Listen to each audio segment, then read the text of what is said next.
الحمد لله نحمده ونستعينه ونستغفره ونؤمن به ونتوكل عليه ونعوذ بالله من شرور أنفسنا من يهد الله فلا مضل له ومن يضلله فلا هادي له ونشهد أن لا إله إلا الله وحده لا شريك له ونشهد أن سيدنا وسندنا ونبينا وشفينا وحبيبنا وطبيبنا وطبيب قلوبنا ومولانا محمد أما بعد فأعوذ بالله من الشيطان الرجيم بسم الله الرحمن الرحيم اقرأ باسم ربك الذي خلق وقال رسول الله صلى الله عليه وسلم طلب العلم فريضة على كل مسلم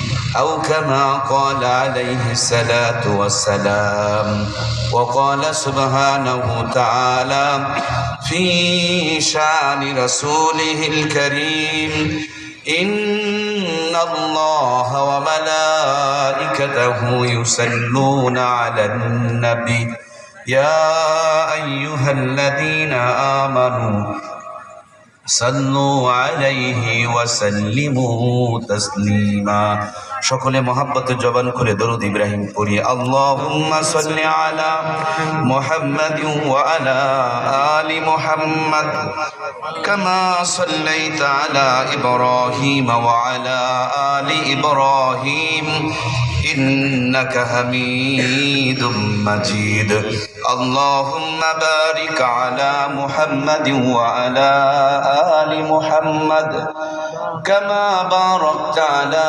إبراهيم وعلى آل إبراهيم إنك حميد مجيد الحمد لله ثم الحمد لله মুআজ্জাজ মোহতারাম সম্মানিত আজকের এই মহতে আয়োজনের সভাপতি প্রধান অতিথি বিশেষ অতিথিবৃন্দ আমার সামনে উপস্থিত আমার কলিজার টুকরা প্রাণপ্রিয় দরদের ভাইরা পর্দার আর অবস্থানরত সম্মানিতা মমতা মহিমা এবং বোনেরা মাইকে সাউন্ডটা কমাই দেন ওই সাউন্ড আসতেছে হ্যাঁ ওইটা একটু কমাই দেন আর সাউন্ড বক্সগুলো একটু বাড়াই দেন আমরা সকলে মিলে মহান আল্লাহর কাছে মন প্রাণ ভরে শুকরিয়া আদায় করছি আজকের এই মুহূর্ত পর্যন্ত যে মালিক যে মেহেরবান যে দয়াবান দয়া করে মায়া করে আপনাকে আমাকে বাঁচিয়ে রেখেছেন যার দয়ায় বেঁচে আছি তার কাছে একটু মন প্রাণ ভরে শুকরিয়া আদায় করি পড়ি আলহামদুলিল্লাহ আলহামদুলিল্লাহ বহু মানুষই বেঁচে আছেন কিন্তু সকলেই সুস্থ নেই কেউ হাসপাতালে এই পাশে যে হরিণটা দেখছেন না একটু কাছে নিয়ে মুখটা এদিকে একটু ঘুরে দেয় এই যে এটাই সাউন্ড বক্সটা একটু আগায় নিয়ে খালি মাথাটা এদিকে একটু ঘুরে দেন হ্যাঁ তাহলে আর চিল্লাবে না আমরা সকলে মিলে মহান আল্লাহর কাছে আরো একবার শুকরিয়া আদায় করছি যে আল্লাহ তাআলা আমাদেরকে সুস্থ রেখেছেন বলে এখানে আসতে পেরেছি বেশি ঘুরে গেল ভাইয়া জি আলহামদুলিল্লাহ আল্লাহ তাআলা আমাদেরকে আরেকটু আমাদেরকে দেন আরেকটু একটু জি আলহামদুলিল্লাহ বেশি আসলো সুবহানাল্লাহ ওয়ালহামদুলিল্লাহ লা ইলাহা ইল্লাল্লাহ ঠিক আছে মোটামুটি লা ইলাহা ইল্লাল্লাহ লা ইলাহা ইল্লাল্লাহু মুহাম্মাদুর রাসূলুল্লাহ সাল্লাল্লাহু আলাইহি ওয়াসাল্লাম আমরা শুকরিয়া আদায় করছিলাম আমাদের রবের কাছে তিনি আমাদেরকে বাঁচিয়ে রেখেছেন আমরা আরো শুকরিয়া আদায় করছিলাম আমাদের মনিবের কাছে তিনি চাইলেই এই এলাকার কোনো হাসপাতালে ক্লিনিকে কোনো অপারেশন থিয়েটারে আপনাকে আমাকে ফেলে রাখতে পারতেন অনেক মানুষ আছে যারা প্যারালাইসিস হয়ে বিছানায় পড়ে আছেন অনেকের নাকের মধ্যে অক্সিজেনের পাইপ লাগিয়ে দেওয়া আছে তারপর অক্সিজেন নিতে পারছেন আল্লাহ চাইলে আপনারা আমার ওইরকম একটা রোগী যে কোনো মুহূর্তে বানিয়ে ফেলতে পারেন আমাদেরকে তিনি সুস্থ রেখেছেন বলে সুস্থ আছি যার দয়ায় সুস্থ আছি তার কাছে আরো একবার শুকরিয়া আদায় করে নেই পড়ি আলহামদুলিল্লাহ আলহামদুলিল্লাহ বহু মানুষ বেঁচে আছেন সুস্থ আছেন কিন্তু গুনার কাজ নিয়ে ব্যস্ত আছেন আহারে মানুষ জান্নাত থেকে পালাচ্ছে ইকো চলবে না ভাইয়া আর জাহান্নামের দিকে দৌড়াচ্ছে হালকা একটু রিভাব দিবেন মানুষ নেকির কাজ ছেড়ে দিয়া গুনার কাজের প্রতিযোগিতা করছে কে কেমনে কার চাইতে বেশি পাপ করতে পারে এই যেন এক পাপের প্রতিযোগিতা চালু হয়েছে নরমাল পাবলিক ভদ্র সাজার জন্য বিড়ি টানতেছে, বিড়ি করে প্রমোশন নিয়ে সিগারেট ধরতেছে। সিগারেট করে আপডেট হবে, মশলা বের করে গাঁজা ভরতেছে, গাঁজাখোর থেমে যায় নাই, হেলে যাওয়া শুরু করছে, মানে ডাল খাওয়া শুরু করছে। ডালখোরেরা কি থেমে গিয়েছে? না, নতুন করে বাবা ইয়াবা চালু করে ফেলছে, হিরোইনে আসক্ত হয়ে পড়ছে। আমার মা বোনেরাও পিছিয়ে পড়েন নাই, তিনারাও মোটা কাপড় ছেড়ে দিয়া পাতলা, এর চাইতে আরো পাতলা, তার চাইতে বেশি পাতলা। এখন নিজের কাপড়টা চিরে ফেরে কেটে ছেটে নিজের ইজ্জত বের করে দেশের মানুষকে দেখায়, জাহান্নামের দাওয়াত দিয়ে বেড়ায়। নাকি বলেন? ইজ্জত বের করে দেখায় আর জাহান্নামের দাওয়াত দিয়ে বেড়ায়, আর নিজেকে দামি, সম্মানী, সভ্য, ভদ্র, সম্ভ্রান্ত, স্মার্ট মনে করে। কথা বলুন ঠিক কিনা? যখন পাপ করাটা সহজ, আর পাপ থেকে বেঁচে থাকাটাই বড় কঠিন। সুন্নত তরিকায় বসে প্রসাব করলে ব্যাকডেট, আর কুত্তার মতন দাঁড়িয়ে প্রসাব করলে নাকি আপডেট। সত্য কথা বললে আনসোশাল, বোকা, ইউজলেস, আর মিথ্যা কথা বলতে পারলে চালাক, জ্ঞানী, বুদ্ধিমান, বুদ্ধিজীবী। শরীর ঢাকা পোশাক পরলে ব্যাকডেট, আর কাপড় পরেও যারা ইজ্জত বের করে দেখায়, আজকে তাদেরকে দাবি করা হচ্ছে আপডেট। যখন পাপ করাটা সহজ আর পাপ থেকে বাঁচাটাই বড় কঠিন, সেই মুহূর্তে আল্লাহ তাআলা আমাদেরকে পাপ মুক্ত রেখেছেন। এই জন্য আমরা খুশি না নারাজ? কম না বেশি? আরো একবার শুকরিয়া আদায় করে নেই পড়ি আলহামদুলিল্লাহ। আসমানের নিচে, জমিনের উপরে এর চাইতে কোনো মোবারক মজলিস নাই, দামি জায়গা নেই, শ্রেষ্ঠ সাউন্ড বক্সের। এই সাউন্ড বক্সের সাউন্ডটা কি, এটা কি এক্সট্রা সাউন্ড? একটু বাড়াই দেন। জি আলহামদুলিল্লাহ। আসমানের নিচে, জমিনের উপরে এর চাইতে কোনো মোবারক মজলিস নাই, দামি জায়গা নেই, শ্রেষ্ঠ জায়গা নেই, বরকতি জায়গা নেই। নবীজি বলেছেন যেখানে কোরআন আর হাদিসের আলোচনা হয়, এটা হলো জান্নাতের বাগান। সুবহানাল্লাহ। এটা যে জান্নাতের বাগান, তার টাটকা প্রমাণ, নগদ প্রমাণ দেখুন।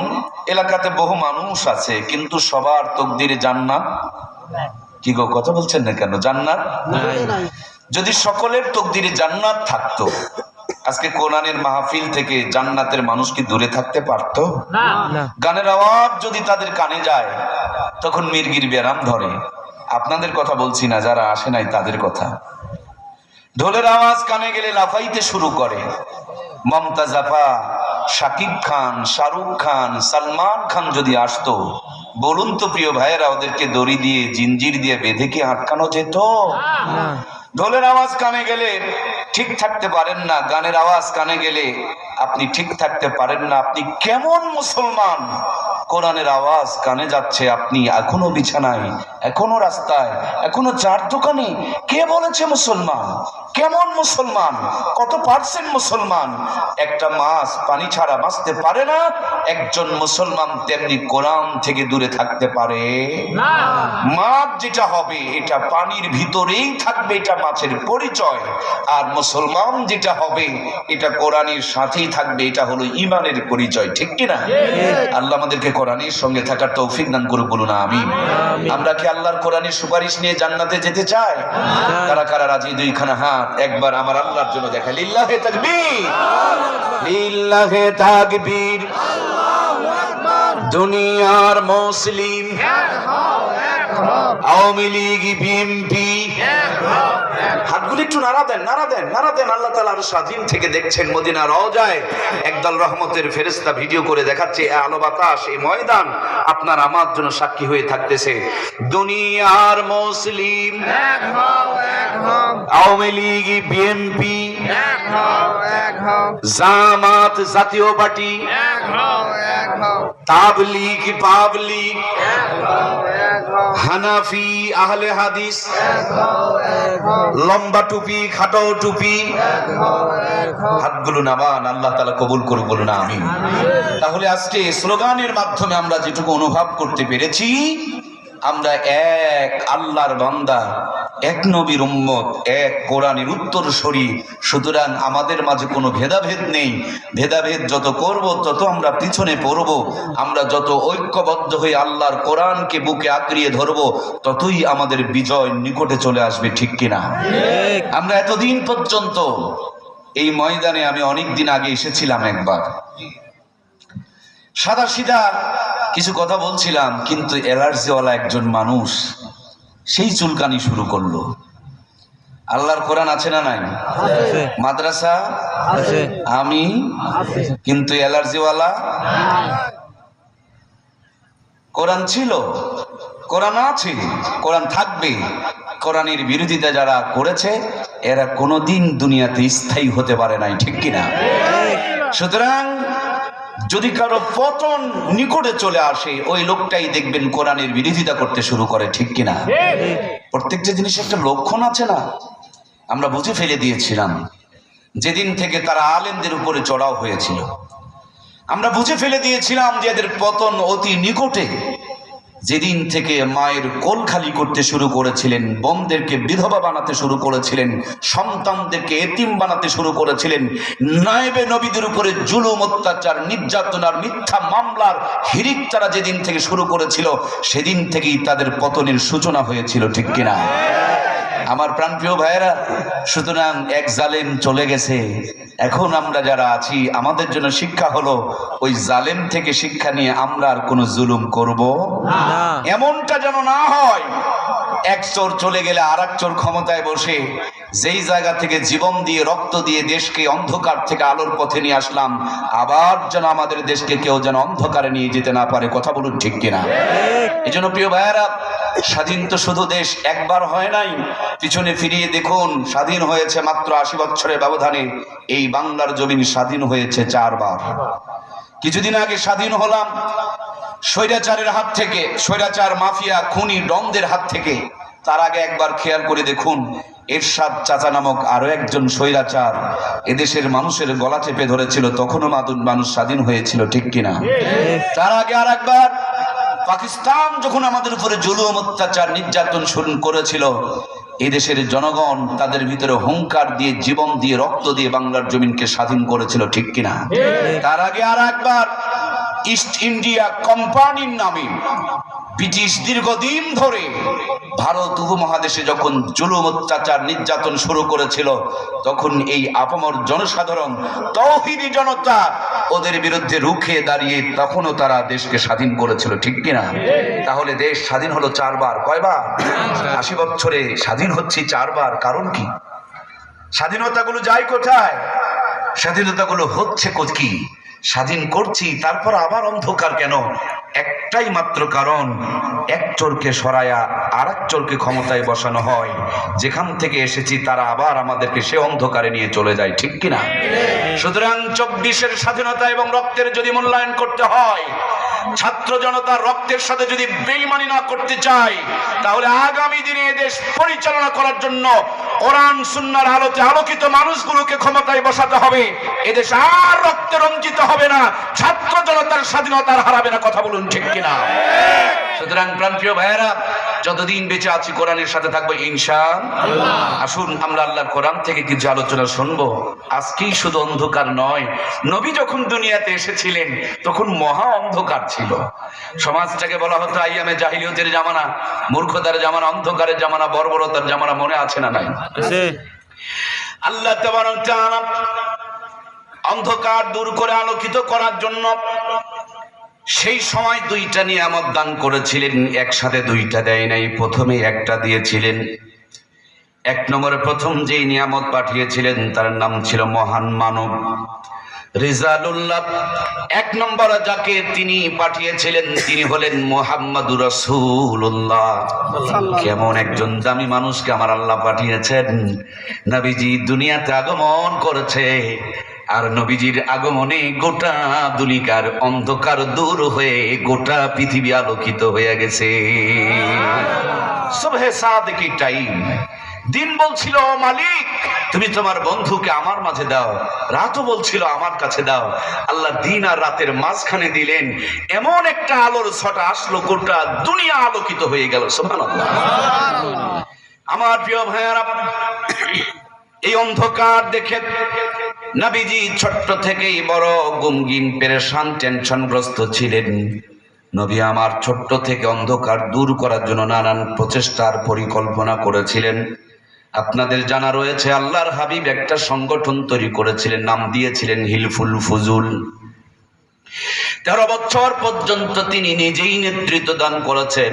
নবীর মতন একজন দামি মানুষ 13 বছর নেতৃত্ব দেওয়ার পরও যখন মক্কার জমিনে শান্তির সুবাতাস বইল না, নবীর মতন একজন দামি মানুষ 40 বছর মেহনত করেও যখন সফলতার দ্বারা প্রান্তে জাতিকে নিয়ে যেতে পারল না, মনের মধ্যে কষ্ট নিয়া জাবালে নূর নামক একটা উঁচু পাহাড়ের মাথায় চড়ে ছোট্ট একটা গর্ত, এই গুহাটুকুর নাম হচ্ছে হেরা গুহা।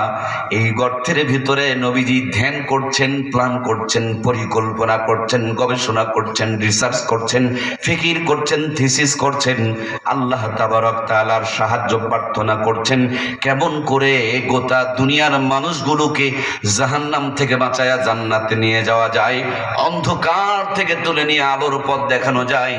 নবীজির মতন দামি মানুষ 40 বছর ফিকির করে যখন পারে নাই, আল্লাহ তাআলা নবীজির কাছে তখন দান করলেন কিতাবুল্লাহ, আমার নবী মুহাম্মদুর রাসূলুল্লাহ। আল্লাহ নবীজির কাছে দান করলেন কিতাবুল্লাহ, মুহাম্মদুর রাসূলুল্লাহর কিতাবুল্লাহ। মক্কার জমিনে কালো পাথরের পাহাড়ে যখন লেগে গিয়েছে, আল্লাহর কোরআনের ছোঁয়া লাগার বদলতে ওই কালো পাথরের পাহাড় আলোর পাহাড় জাবালে নূর বানিয়ে দিয়েছেন কে? দরদারে ভাইয়ারা আমার, মক্কা মদিনার বুকের সমস্ত পাহাড়গুলো কালো, শুধু দুটি পাহাড় লাল। একটি পাহাড় হলো ওই সেই উহুদের পাহাড়, যেই পাহাড়ে আমার নবী রক্ত পড়েছে, যেই পাহাড়ে আমার নবীর দান দান শহীদ হয়েছে। আজও পর্যন্ত যদি ঈমান জিন্দা থাকে আপনার, উহুদের পাদদেশে তাকালেই মনে হয় পাথরগুলোর উপরে নবীজির রক্ত ছলছল করছে। একটা পাথর তুলে নিয়ে যদি নাকের মধ্যে শোকেন, মনে হবে নবীজির রক্তগুলো এখনো পর্যন্ত গন্ধ ছড়াচ্ছে। আমি গুনাহগার, আল্লাহ তাআলা ধারাবাহিকভাবে আমাকে 14 বার পবিত্র হজে নিয়েছেন। শতাধিকবার আমার আল্লাহ আমারে উমরায় কবুল করেছেন। নবীজি যেই পাহাড়ের ফাটার মধ্যে আশ্রয় গ্রহণ করেছিল, পাহাড় ফেটে গিয়ে নবীজিকে যেখানে আশ্রয় দিয়েছিল, আমার প্রাণের ভাইয়েরা, সেখানে আমি অনেকবার বসে বসে নামাজ পড়েছি, চোখ বন্ধ করে বড় বড় করে নিঃশ্বাস নিয়েছি। আমি আমার নিজের নাকি যেন নবীজির শরীরের গন্ধ অনুভব করেছি। আমি আমার এই জিহ্বা দিয়ে উহুদের পাথরগুলো চেটে চেটে দেখেছি, পাথরের মধ্যে এখনো পর্যন্ত লোনা লোনা ভাব। নবীজির রক্তের স্মৃতি ধারণ করে উহুদের পাহাড় আজ পর্যন্ত লাল হয়ে আছে। আরেকটা হলো মক্কার বুকে জাবালে নূর, যেখানে কোরআনুল কারীম নাজিল হয়েছে। আমরা আমাদের হাজী সাহেবদের কই পাহাড়ে নিয়ে যাই, অন্যান্য সাথীরা নিয়ে যায়, এমন টাইমে নিয়ে যায় যখন প্রখর রোদ হয়। রোদ দেখে হাজিরা উঠতে পারে না, কিন্তু আমরা নিয়ে যাই হয়তোবা ফজরের আগে, তা না হলে মাগরিবের আগে, যাতে করে সময়টা পরিবেশটা ঠান্ডা থাকে। জাবালে নূরে আলোর কোনো অভাব নাই, এমনি মনে হয় পাহাড়ের ভিতর থেকে এখনো পর্যন্ত আলো বের হইতেছে।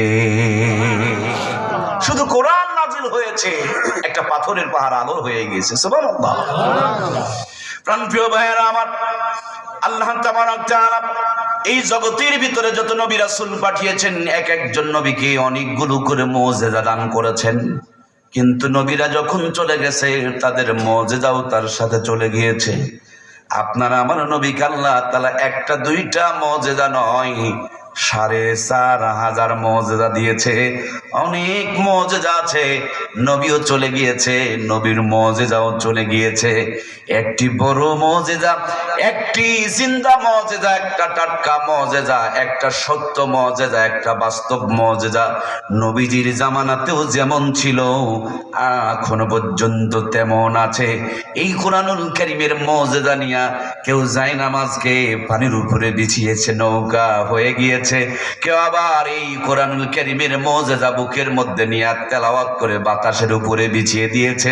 ইঞ্জিন লাগে নাই, পাইলট লাগে নাই, যায় নামাজ বাতাসের উপরে দাঁড়ায়া হেলিকপ্টার বনে গিয়েছে, আল্লাহর বান্দাকে এক জায়গা থেকে আর এক জায়গায় পৌঁছে দিয়েছে। ঠিক কিনা?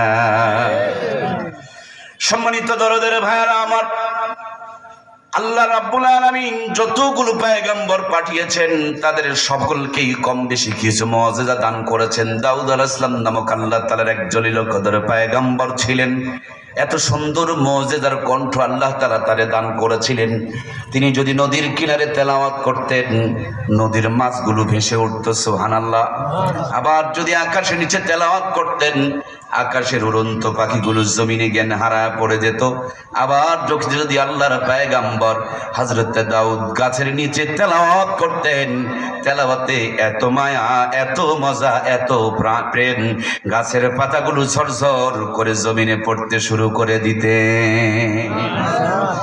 আল্লাহর পয়গম্বর হযরত দাউদ চলে গেলেন, কণ্ঠ সঙ্গে করে নিয়ে গেলেন, কিন্তু হাসরের ময়দানে, মজিদ নামক ময়দানে শুক্রবারে দিনে কোরআনের মাহফিল হবে। সেই ময়দানে দাউদ আলাইহিস সালামের সঙ্গে আমাদের দেখা হয়ে যাবে। কোরআন প্রেমীদেরকে আল্লাহ তাআলা দাওয়াত দিবে। সেই দিন কিন্তু দাউদ আলাইহিস সালামের কণ্ঠে মন ভরে, হৃদয় শীতল করে, আরো কণ্ঠকে কোটি কোটি গুণ সুন্দর করে আল্লাহ তার কালাম থেকে আমাদেরকে তেলাওয়াত শোনাবেন। সুবহানাল্লাহ।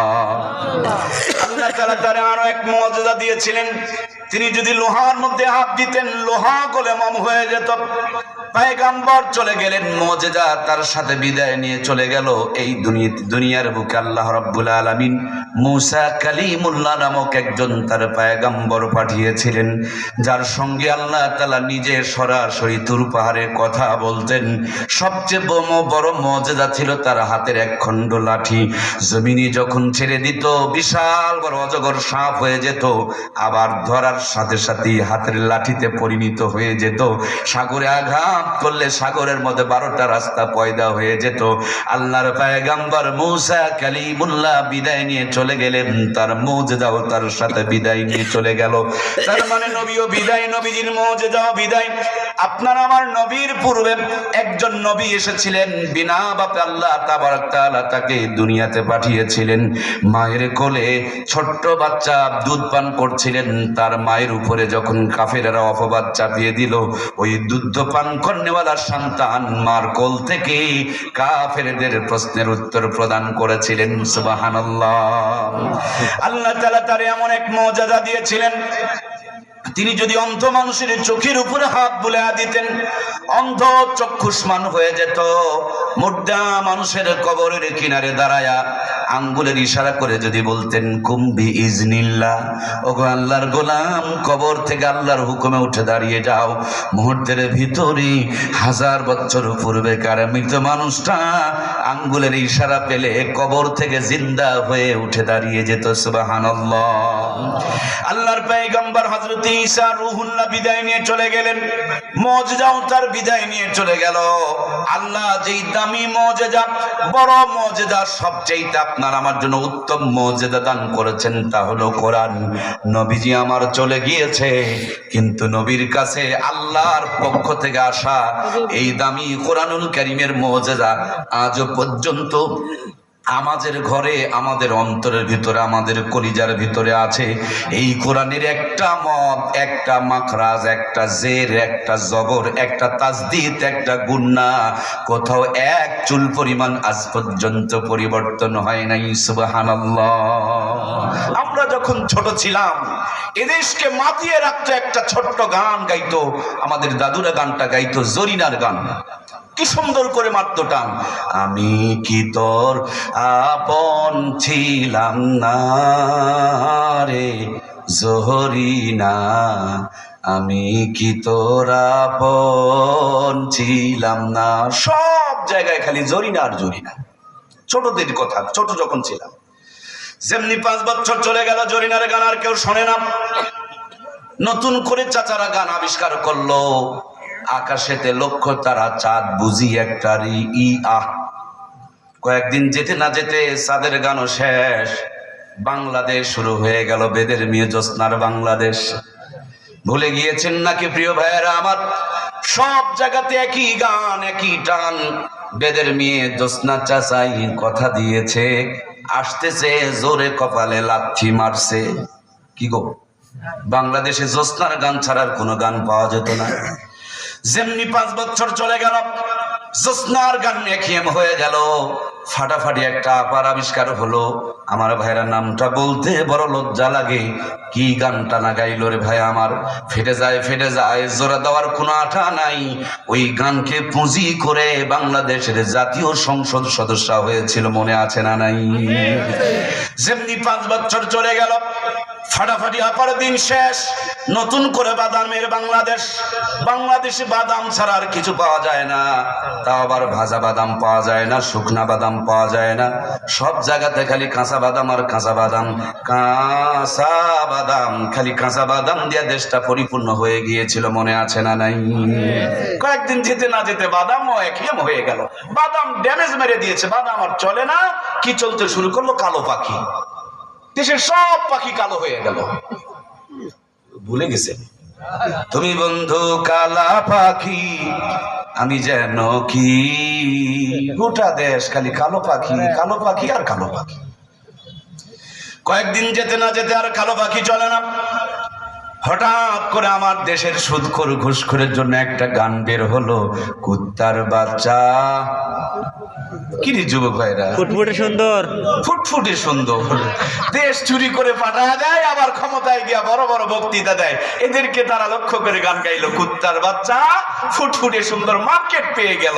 আমার বন্ধুরা, আমি গান শোনাতে আসি নাই, আমি বুঝাইতে চাই এই 30-35 বছরে কত গান মার্কেট পেল, আবার একঘেয়েমি হয়ে গেল।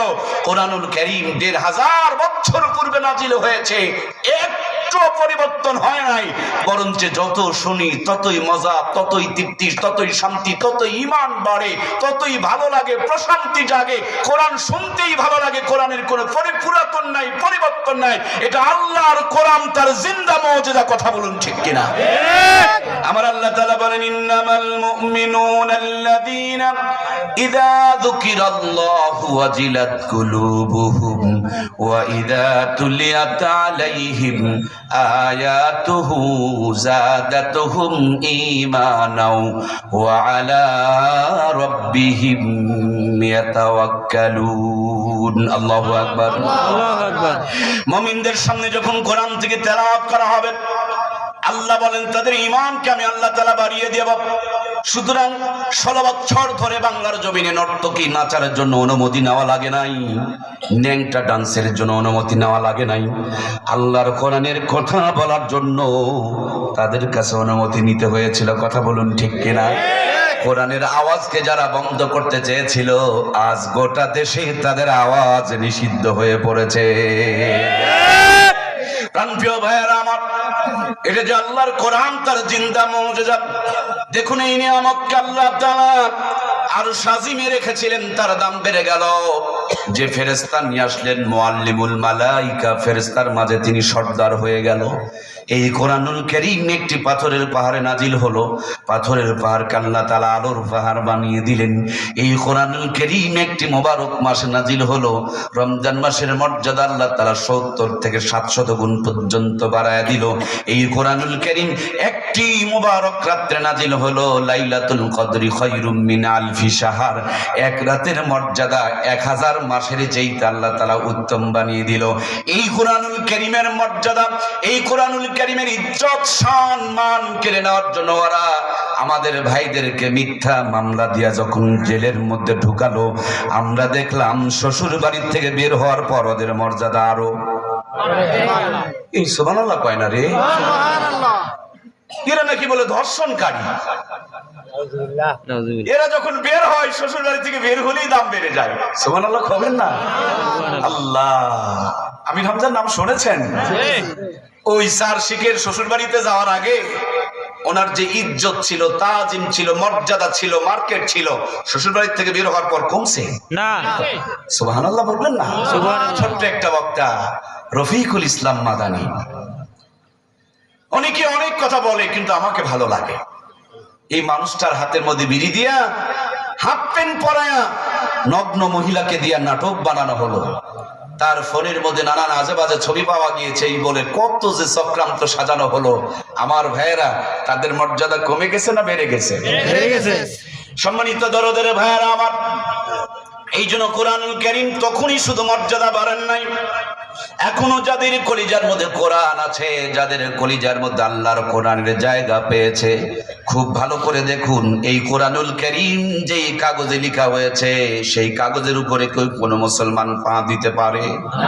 এই কোরআনুল কারীম যেই কভারে লেখা হয়েছে, যদি বুঝতে পারে এটা কোরআনুল কারীমের কভার, কোন মুসলমান কি এইটাকে জমিনে ফেলে দিয়ে চলে যেতে পারে? এই কোরআনুল কারীমের সাথে যে কাপড় জড়ানো হয়েছে সে কাপড়ের দাম বেড়ে যায়। এই কোরআনুল কারীমের সাথে যে কাঠটার সম্পর্ক হয়েছে রেহেল কাঠ, সেই কাঠের দাম বেড়ে যায়। খুব ভালো করে খেয়াল করে দেখুন, দুনিয়াতে এমপি হবেন, মন্ত্রী হবেন, যতদিন ক্ষমতা থাকবে ততদিন সেলুট পাওয়া যাবে। আর কোরআনের সাথে যারা সম্পর্ক করেছে ওরা মরেও যদি যায় তারপর তাদের দাম কমে নাই। হাজার হাজার মানুষ তাদের কবর জিয়ারত করতে পর্যন্ত রওনা হয়, ঠিক কিনা? আজও আল্লামাকে ষড়যন্ত্র করে মেরে দেওয়া হলো, এমন কোন দিন নাই যে হাজার হাজার মানুষ তার কবর জিয়ারত করতে যায় না। সুবহানাল্লাহ বলে। আমি দেখেছি শুধু কোরআন আলাদের সম্মান নয়, কোরআন আলাদের জুতারও দাম বেড়ে যায়। সুবহানাল্লাহ বলবেন না? গতকালকে আমরা মহাদেবপুর মাহফিল করেছি, তার আগে সম্ভবত রংপুরের বদরগঞ্জ মাহফিল করছি। আল্লাহু আকবার। জুতা রাখলাম সোজা করে, জুতা ফাহিদের মতন হয়ে আছে। জুতা রাখলাম এখানে, জুতা তোলা আছে। জুতা খুঁজতেছি, দেখতেছি কেউ একজন হাতের মধ্যে নিয়ে আছে জুতা। কোরআনওয়ালা শুধু দাম না, কোরআনওয়ালার পায়ের সাথে লাগছে, এই জন্য কোরআনওয়ালার জুতারও দাম আল্লাহ বাড়াই দিয়েছে। সুবহানাল্লাহ বলে। আমি দেখেছি, আমি নিজের চোখে দেখেছি। আমার প্রাণপ্রিয় উস্তাদ আহমদ শফি সাহেব, আল্লাহ তাবারক তাআলা জান্নাতি নূর দিয়ে তার কবরকে ভরপুর করে দেখ, বলুন আমিন। চলতে পারছিলেন না, ছাত্ররা কাঁধের মধ্যে নিয়ে বেড়াচ্ছেন। আমি নিজেই দেখেছি। আমার প্রিয় ভাইয়েরা, হুজুর ক্লাসে যাবেন, 5 মিনিট আগে রওনা হয়েছি যাতে করে হুজুরের জুতাগুলো সোজা করতে পারি। কিন্তু আমি যাওয়ার আগে দেখি কেউ হুজুরের জুতাগুলোকে বগলের মধ্যে নিয়ে আছেন, তার মানে আগেই চান্স নিয়ে বসে আছেন। আমরা এটাও দেখেছি অল্প কিছুদিন আগে রাজশাহীতে একজন শিক্ষককে তার ছাত্ররা মারতে মারতে পানির মধ্যে নামাইছিল, মনে আছে না নাই? দুনিয়ার ভিতরে যেই শিক্ষা, সময় যত যায়, টাইম যত যায়, বয়স যত হয়, কোরআনওয়ালাদের শান মান মর্যাদাকে আল্লাহ তারা ততই বাড়িয়ে দেয়। দাড়ি যখন কাঁচা থাকে একটু হলেও তাদেরকে আনমেসিয়েট মনে করে। দাড়ি যতই পাকে, বয়স যতই বাড়ে, আল্লাহ বুজুর্গি দান করে, সম্মান বাড়াইতে শুরু করে। শুধু দুনিয়াতেও নয়, কোরআনওয়ালারা যদি মরে যায়, কোরআনওয়ালাদের লাশটা কবরের মাটি গ্রাস করতে পারে না। বাংলার জমিনে হাজারো তার প্রমাণ আছে না নাই? সম্মানিত প্রাণপ্রিয় ভাইয়েরা আমার, এই জন্যই কোরআনের সাথে নিজেকে জড়িয়ে দেন, নিজেকে শুফিয়ে দেন, কোরআন দিয়ে নিজের জীবনটাকে সুন্দর করে সাজিয়ে দেন। আগামীকাল আমাদের মাহফিল, আগামীকাল আমার মাহফিল আমাদের গ্রাম এলাকায়। তারপরও দেখবেন এখান থেকে ওই মাহফিলে যেতে হলে কম করে হলো 20টা রাস্তার মোড় বাঁধবে, ডানে একটা বামে একটা। আমি যদি রাস্তা ভুল করি তাইলে আগামীকালের মাহফিলে যেতে পারবো কি গো? পারবো? তাহলে রাস্তা আমাকে চিনতে হবে। আর রাস্তা যদি চিনতে না পারি তাহলে এখন অ্যান্ড্রয়েড মোবাইল ফোন বের হয়েছে, তার মধ্যে ছোট্ট করে একটা সফটওয়্যার আছে, এটাকে লোকেশনের সফটওয়্যার বলে। এখান থেকে লিখতে হবে হরেন্দা টু ধামরহাট অথবা জয়পুরহাট অথবা বগুড়া। দেখবেন সোজা একটা রাস্তা দেখাবে, কতক্ষণ পরে ব্যাগ, কি পরিমাণ ব্যাগ, কয় মিনিট পরে রাস্তার মোড় পড়বে, কত কিলো স্পিডে চলছেন, কত মিনিট সময় লাগবে, কত কিলো এসেছেন, কত কিলো বাকি আছে, এখন বের হইলে কয়টার সময় গিয়া পৌঁছবেন, আবার কোন কোন জায়গায় জাম আছে, রোড ব্লক হয়ে গিয়েছে, নেটের মধ্যে দেখাবে ওই জায়গাটা লাল, তার মানে সেই জায়গাটায় জাম আছে। তেমনি আমাদের সবার বাড়ি, আদি পিতার বাড়ি যেহেতু জান্নাতে, সবার বাড়ি হলো জান্নাতে। জান্নাত থেকে এসেছি, জান্নাতে যাব। এই দুনিয়ার মধ্যে সুদ আর ঘুষ, জেনার ব্যভিচার, পাপ আর পাপিচার, এগুলো আপনাকে আমাকে জাহান্নামের দিকে পথ ভুল করে নিয়ে যাওয়ার জন্য অপেক্ষায় রয়েছে। পথটা যেন হারিয়ে না যায়, রাস্তা যেন হারিয়ে না যায়, এই জন্য কোরআনুল কারীম নামক সফটওয়্যারখানা দান করেছেন তিনি কে? সিনার মধ্যে কোরআনুল কারীমটাকে, সফটওয়্যারটাকে ডাউনলোড করে নেন, আল্লাহর কোরআনকে মাথার মধ্যে ঢুকিয়ে নেন। ডাক্তারি করবেন, মাস্টারি করবেন, ইঞ্জিনিয়ারিং করবেন, প্রফেসরি করবেন, কিন্তু পথ হারাবেন না। ইহদিনাস সিরাতাল মুস্তাকিমের পথের উপরে থাকবেন। এই দুনিয়াও হবে, আর আল্লাহর কোরআনের সাথে থাকলে জান্নাতের পথটা ঠিক থাকবে। এই জন্য বন্ধু, ডাক্তার চাই, মাস্টার চাই, ইঞ্জিনিয়ার চাই, কিন্তু এই ডাক্তার মাস্টার গুলোকেও আগে কোরআনের ফার্মায় ঢুকায়া ইমানদার বানানোর দরকার আছে না নাই? এটাই ওয়াজ, আর কোনো ওয়াজ নেই।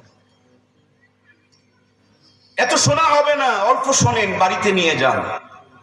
এটা একটা সফটওয়্যার, সিনায় ঢুকিয়ে দেন, মাথায় ঢুকিয়ে দেন, সব করবেন, জান্নাতে ঠিকই যাবে। সুবহানাল্লাহ বলবেন না? এটা পথ হারাতে দেবে না, এটা সব সময় আপনাকে গাইড করবে। সুতরাং প্রাণপ্রিয় ভাইয়েরা, আল্লাহর কোরআনের সুপারিশ নিয়ে আমরা জান্নাতে যেতে চাই তো ইনশাআল্লাহ। নবীজি বলেছেন আল কোরআন হুজ্জাতুল্লাহ, এই কোরআন হলো আপনার আমার জন্য দলিল, এই কোরআন হলো আপনার আমার জন্য সুপারিশকারী। সুতরাং কোরআনের পক্ষে আমরা আছি তো ইনশাআল্লাহ। আমার দরদের ভাইয়েরা, আমাকে যদি বলেন মুর্তজা ভাই, এই সুন্দর সুন্দর কথাগুলো বলছেন, আপনি পেয়েছেন কোথায়? আমি বলবো আমার প্রিয় ওস্তাদের কাছে, হাটাজারি মাদ্রাসায় পেয়েছি। আমার হযরতকে যদি বলেন আপনি কই পেয়েছেন, তিনি বলবেন দেওবন্দে পেয়েছি। দেওবন্দওয়ালাকে যদি বলেন আপনারা কই পাইছেন, তো তিনারা বলবেন মদিনার বিশ্ববিদ্যালয়ে পেয়েছি। তাদেরকে যদি বলেন আপনারা কোথায় পেয়েছেন, দেখবেন হয়তো আবু বকর, তা না হলে ওমর অথবা ওসমান আলীর কথা ভেসে আসবে, ঠিক কিনা? তাদেরকে যদি বলেন আপনারা কই পেলেন, বলবেন মুহাম্মাদুর রাসূলুল্লাহ সাল্লাল্লাহু আলাইহি ওয়াসাল্লামের কাছে পেয়েছি। আমার নবীকে যদি বলেন নবী গো আপনি কই পেলেন, নবী আমার বলেন আমি একা 40 বছর চেষ্টা করেছি, পারি নাই। জাবালে নূরে হেরা গুহার ভিতরে বসে বসে ধ্যান করছিলাম, আল্লাহ তাআলা জিবরিল আমিনের মাধ্যমে আমারে দিয়ে গেছেন। জিবরিল আমিনকে যদি বলেন আপনি কই পেয়েছেন, বলবেন আমি আরশে আজিম থেকে নিয়ে এসেছি। আরশে আজিমকে যদি বলেন আপনি কই পেয়েছেন, আরশে আজিম বলবেন কিতাবুল্লাহ কালামুল্লাহ, যার কিতাব, যার বাণী, যার কালাম, সে আল্লাহ আমাকে নিজে নিজে দিয়েছেন। সুতরাং এক মাথার মধ্যে যাদের মাথায় পাগড়ি পরিয়ে দিলেন, আর একটা মাথা দেওবন হয়ে, হাটাজারি হয়ে, মদিনার বিশ্ববিদ্যালয় হয়ে, জাবালে নূর দিয়ে, আরশে আজিম দিয়ে, ওই মাথা এখন আল্লাহর কুদরতি ইজ্জত পর্যন্ত, আল্লাহর কুদরত পর্যন্ত পৌঁছে গিয়েছে। সুবহানাল্লাহ। সুতরাং প্রিয় ভাইরা, ট্রেনের একটা লাইন আছে, সেই ট্রেন কিন্তু আঁকাবাঁকা করতে হয় না, খালি স্টার্ট দিয়ে বসে থাকতে হয়। লাইনে আপনাকে ঢাকা নিয়ে চলে যায়, লাইন আপনাকে আমার ভাইয়েরা খুলনা নিয়ে চলে যায়। এই লাইন কোরআন সুন্নাহর লাইনটা হলো জান্নাতের লাইন। সুবহানাল্লাহ হয়নি? এই দুটো লাইনই জান্নাতের লাইন।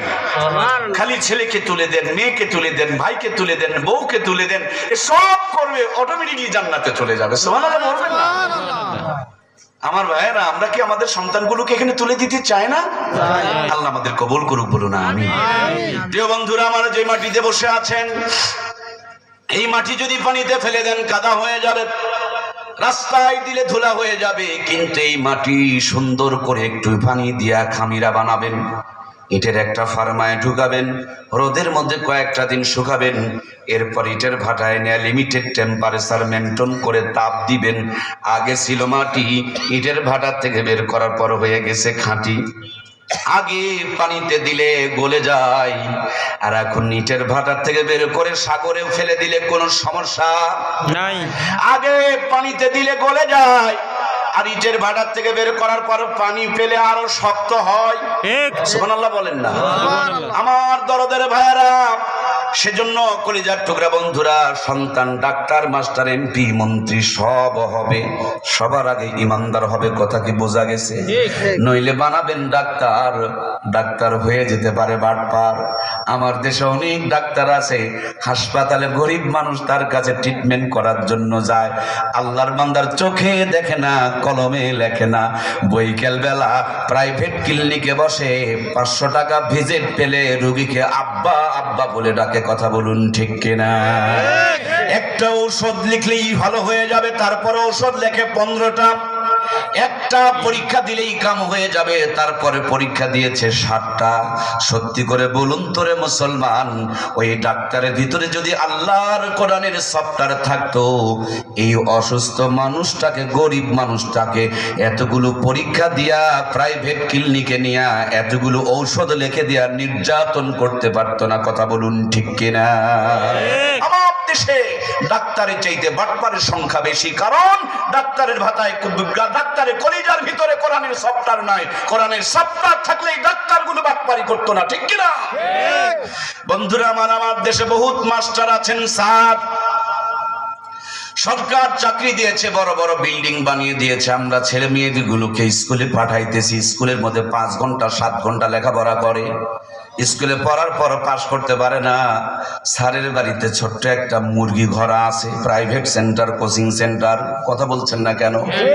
আধা ঘন্টা যদি ওই প্রাইভেট সেন্টার, কোচিং সেন্টারে টাকা খরচ করে লেখাপড়া করে, তখনই দেখেন পাশ করে। তাহলে এত বড় বিল্ডিং এ পড়ে পাশ করে না, ওই মুরগি ঘরায় আধা ঘন্টা পরে পাশ করে। তার মানে স্যারের মাথায় মাল আছে, সরকার বুঝে শুনে চাকরি দিয়েছে, কিন্তু স্যারের মাথায় কোরআনের সফটওয়্যার নাই। এই জন্য স্যার আসল মাল স্কুলে বের করে না, প্রাইভেট সেন্টার, কোচিং সেন্টারে সাপ্লাই করে। সত্যি করে বলুন তোরে মুসলমান, হক আদায় না করে, দায়িত্ব পালন না করে, সঠিক শিক্ষা না দিয়ে, তারে নারী করে যদি স্কুলে দায়িত্ব পালন করে বাচ্চাদেরকে লেখাপড়া করাই, বলুন তো দেখি ওগুলো স্যার না বাটপার? বাটপার। আমার দেশে স্যারের সংখ্যা বেশি না বাটপারের সংখ্যা বেশি? আমি বাটপারকে বাটপার বলেছি, স্যারকে স্যার বলেই স্যালুট করতেছি। আমার প্রিয় ভাইয়েরা, এই জন্য স্যার গুলোকেও কোরআনের ফার্মায় ঢুকায় ইমানদার বানানো দরকার আছে না নাই? আগে কোরআনওয়ালা ইমানদার, তারপরে বানাবো স্যার। উনি আর বাটপারি করতে পারবেন? আমার দেশে বহু ইঞ্জিনিয়ার আছে, রড বিক্রি করে দেয়, রডের পরিবর্তে বাঁশ ঢুকায়। বাঁশ দিনেওয়ালা ইঞ্জিনিয়ার মনে হয় বাংলাদেশে নাই। তার মানে আমার ভাইয়েরা, ইঞ্জিনিয়ার বানানোর আগে যদি ইমানদার বানাইতে পারতাম, ইমানদার ইঞ্জিনিয়ার কোনোদিন জনগণের হক মেরে টাকাগুলো চুরি করার জন্য রড বিক্রি করে বাঁশ ঢুকাইতে পারত না। এই জন্য মূল কথা বন্ধু, এদেশকে যদি শান্তির নীড় বানাতে হয়, সোনার বাংলাকে যদি সোনা দিয়ে সাজাইতে হয়, তাহলে সোনার বাংলার প্রত্যেকটা মানুষকে কোরআনের ফার্মায় ঢুকাইয়া ইমানদার বানাইতে হবে। ঠিক কিনা?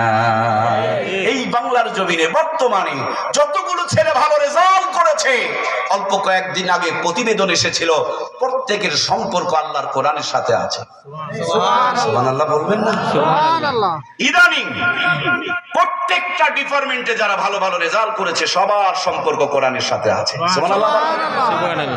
কারণ ছোট্টবেলাতে আপনার সন্তানকে জ্বর হয়ে যায়, অসুস্থ হয়ে যায়, কান্না করে, তারপর আপনি আপনার সন্তানকে 6টা টিকা দেওয়াইছেন, মনে আছে না নাই? কেন? 6টা টিকা দিলে 6টা রোগ আর আক্রমণ করবে না।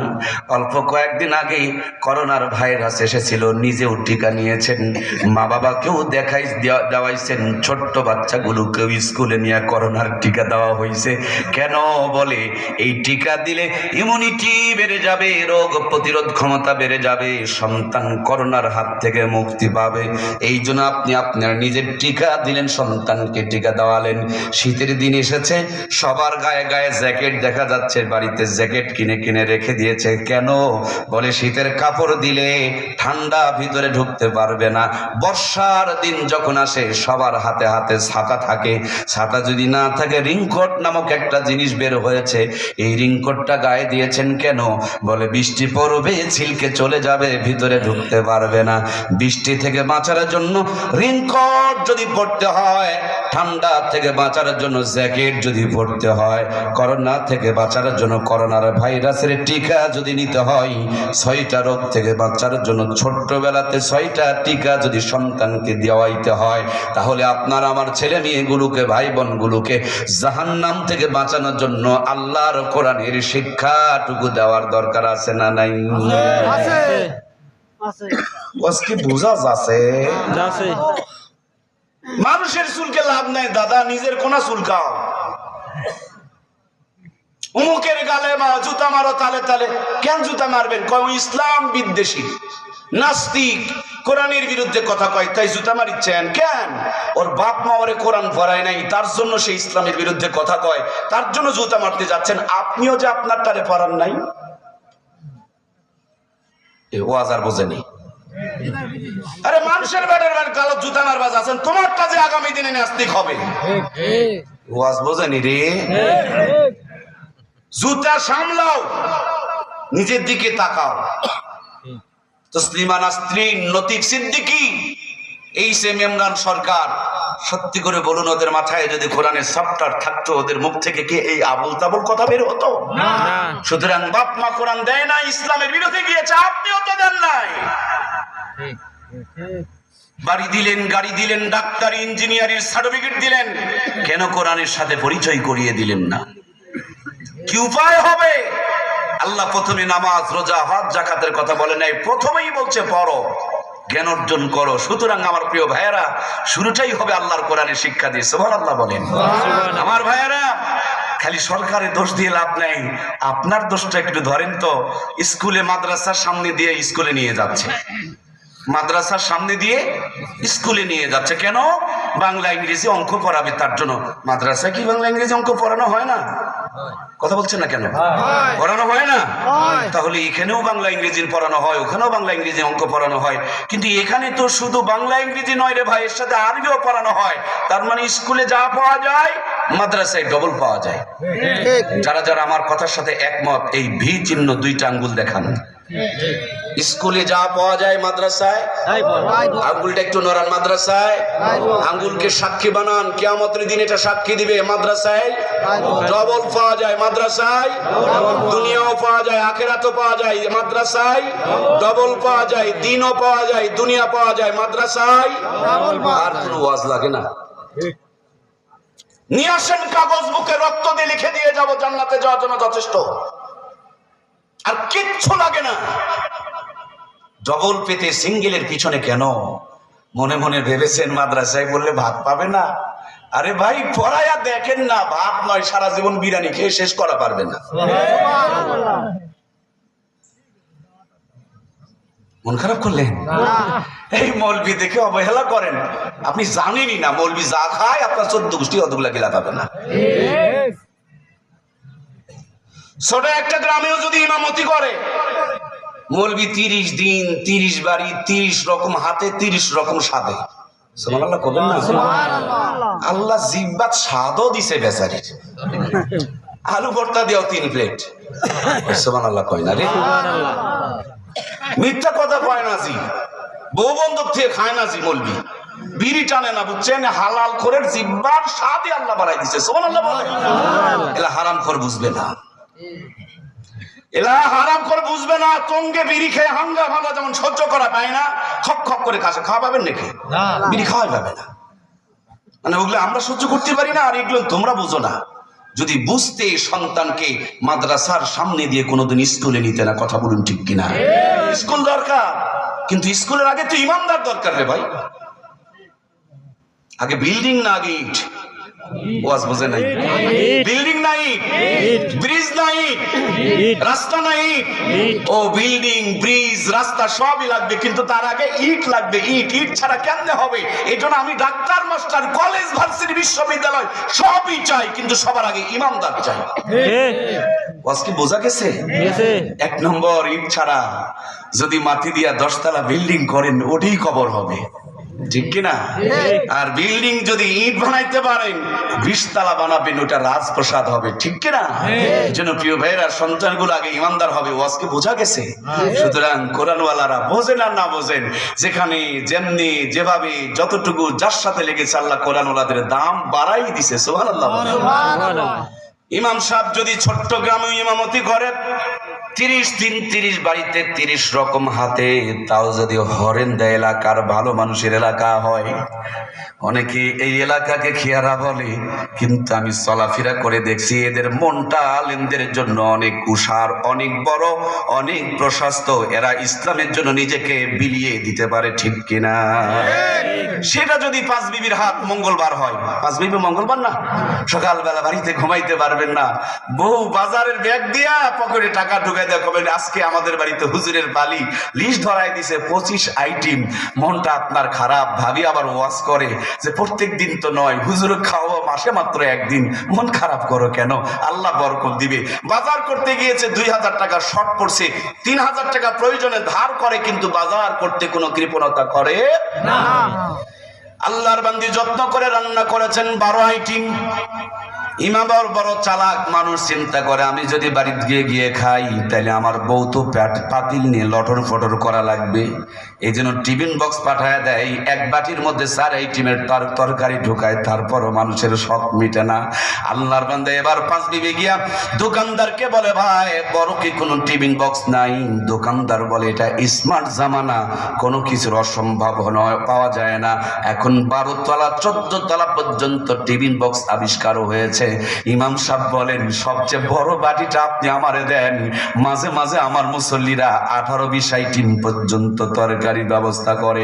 উনি 12 তলার টিফিন বক্স টিতে নিয়ে পাঠিয়ে দিয়েছেন, ভাবি 14 আইটেমের তরকারি রান্না করে অপেক্ষায় রয়েছেন।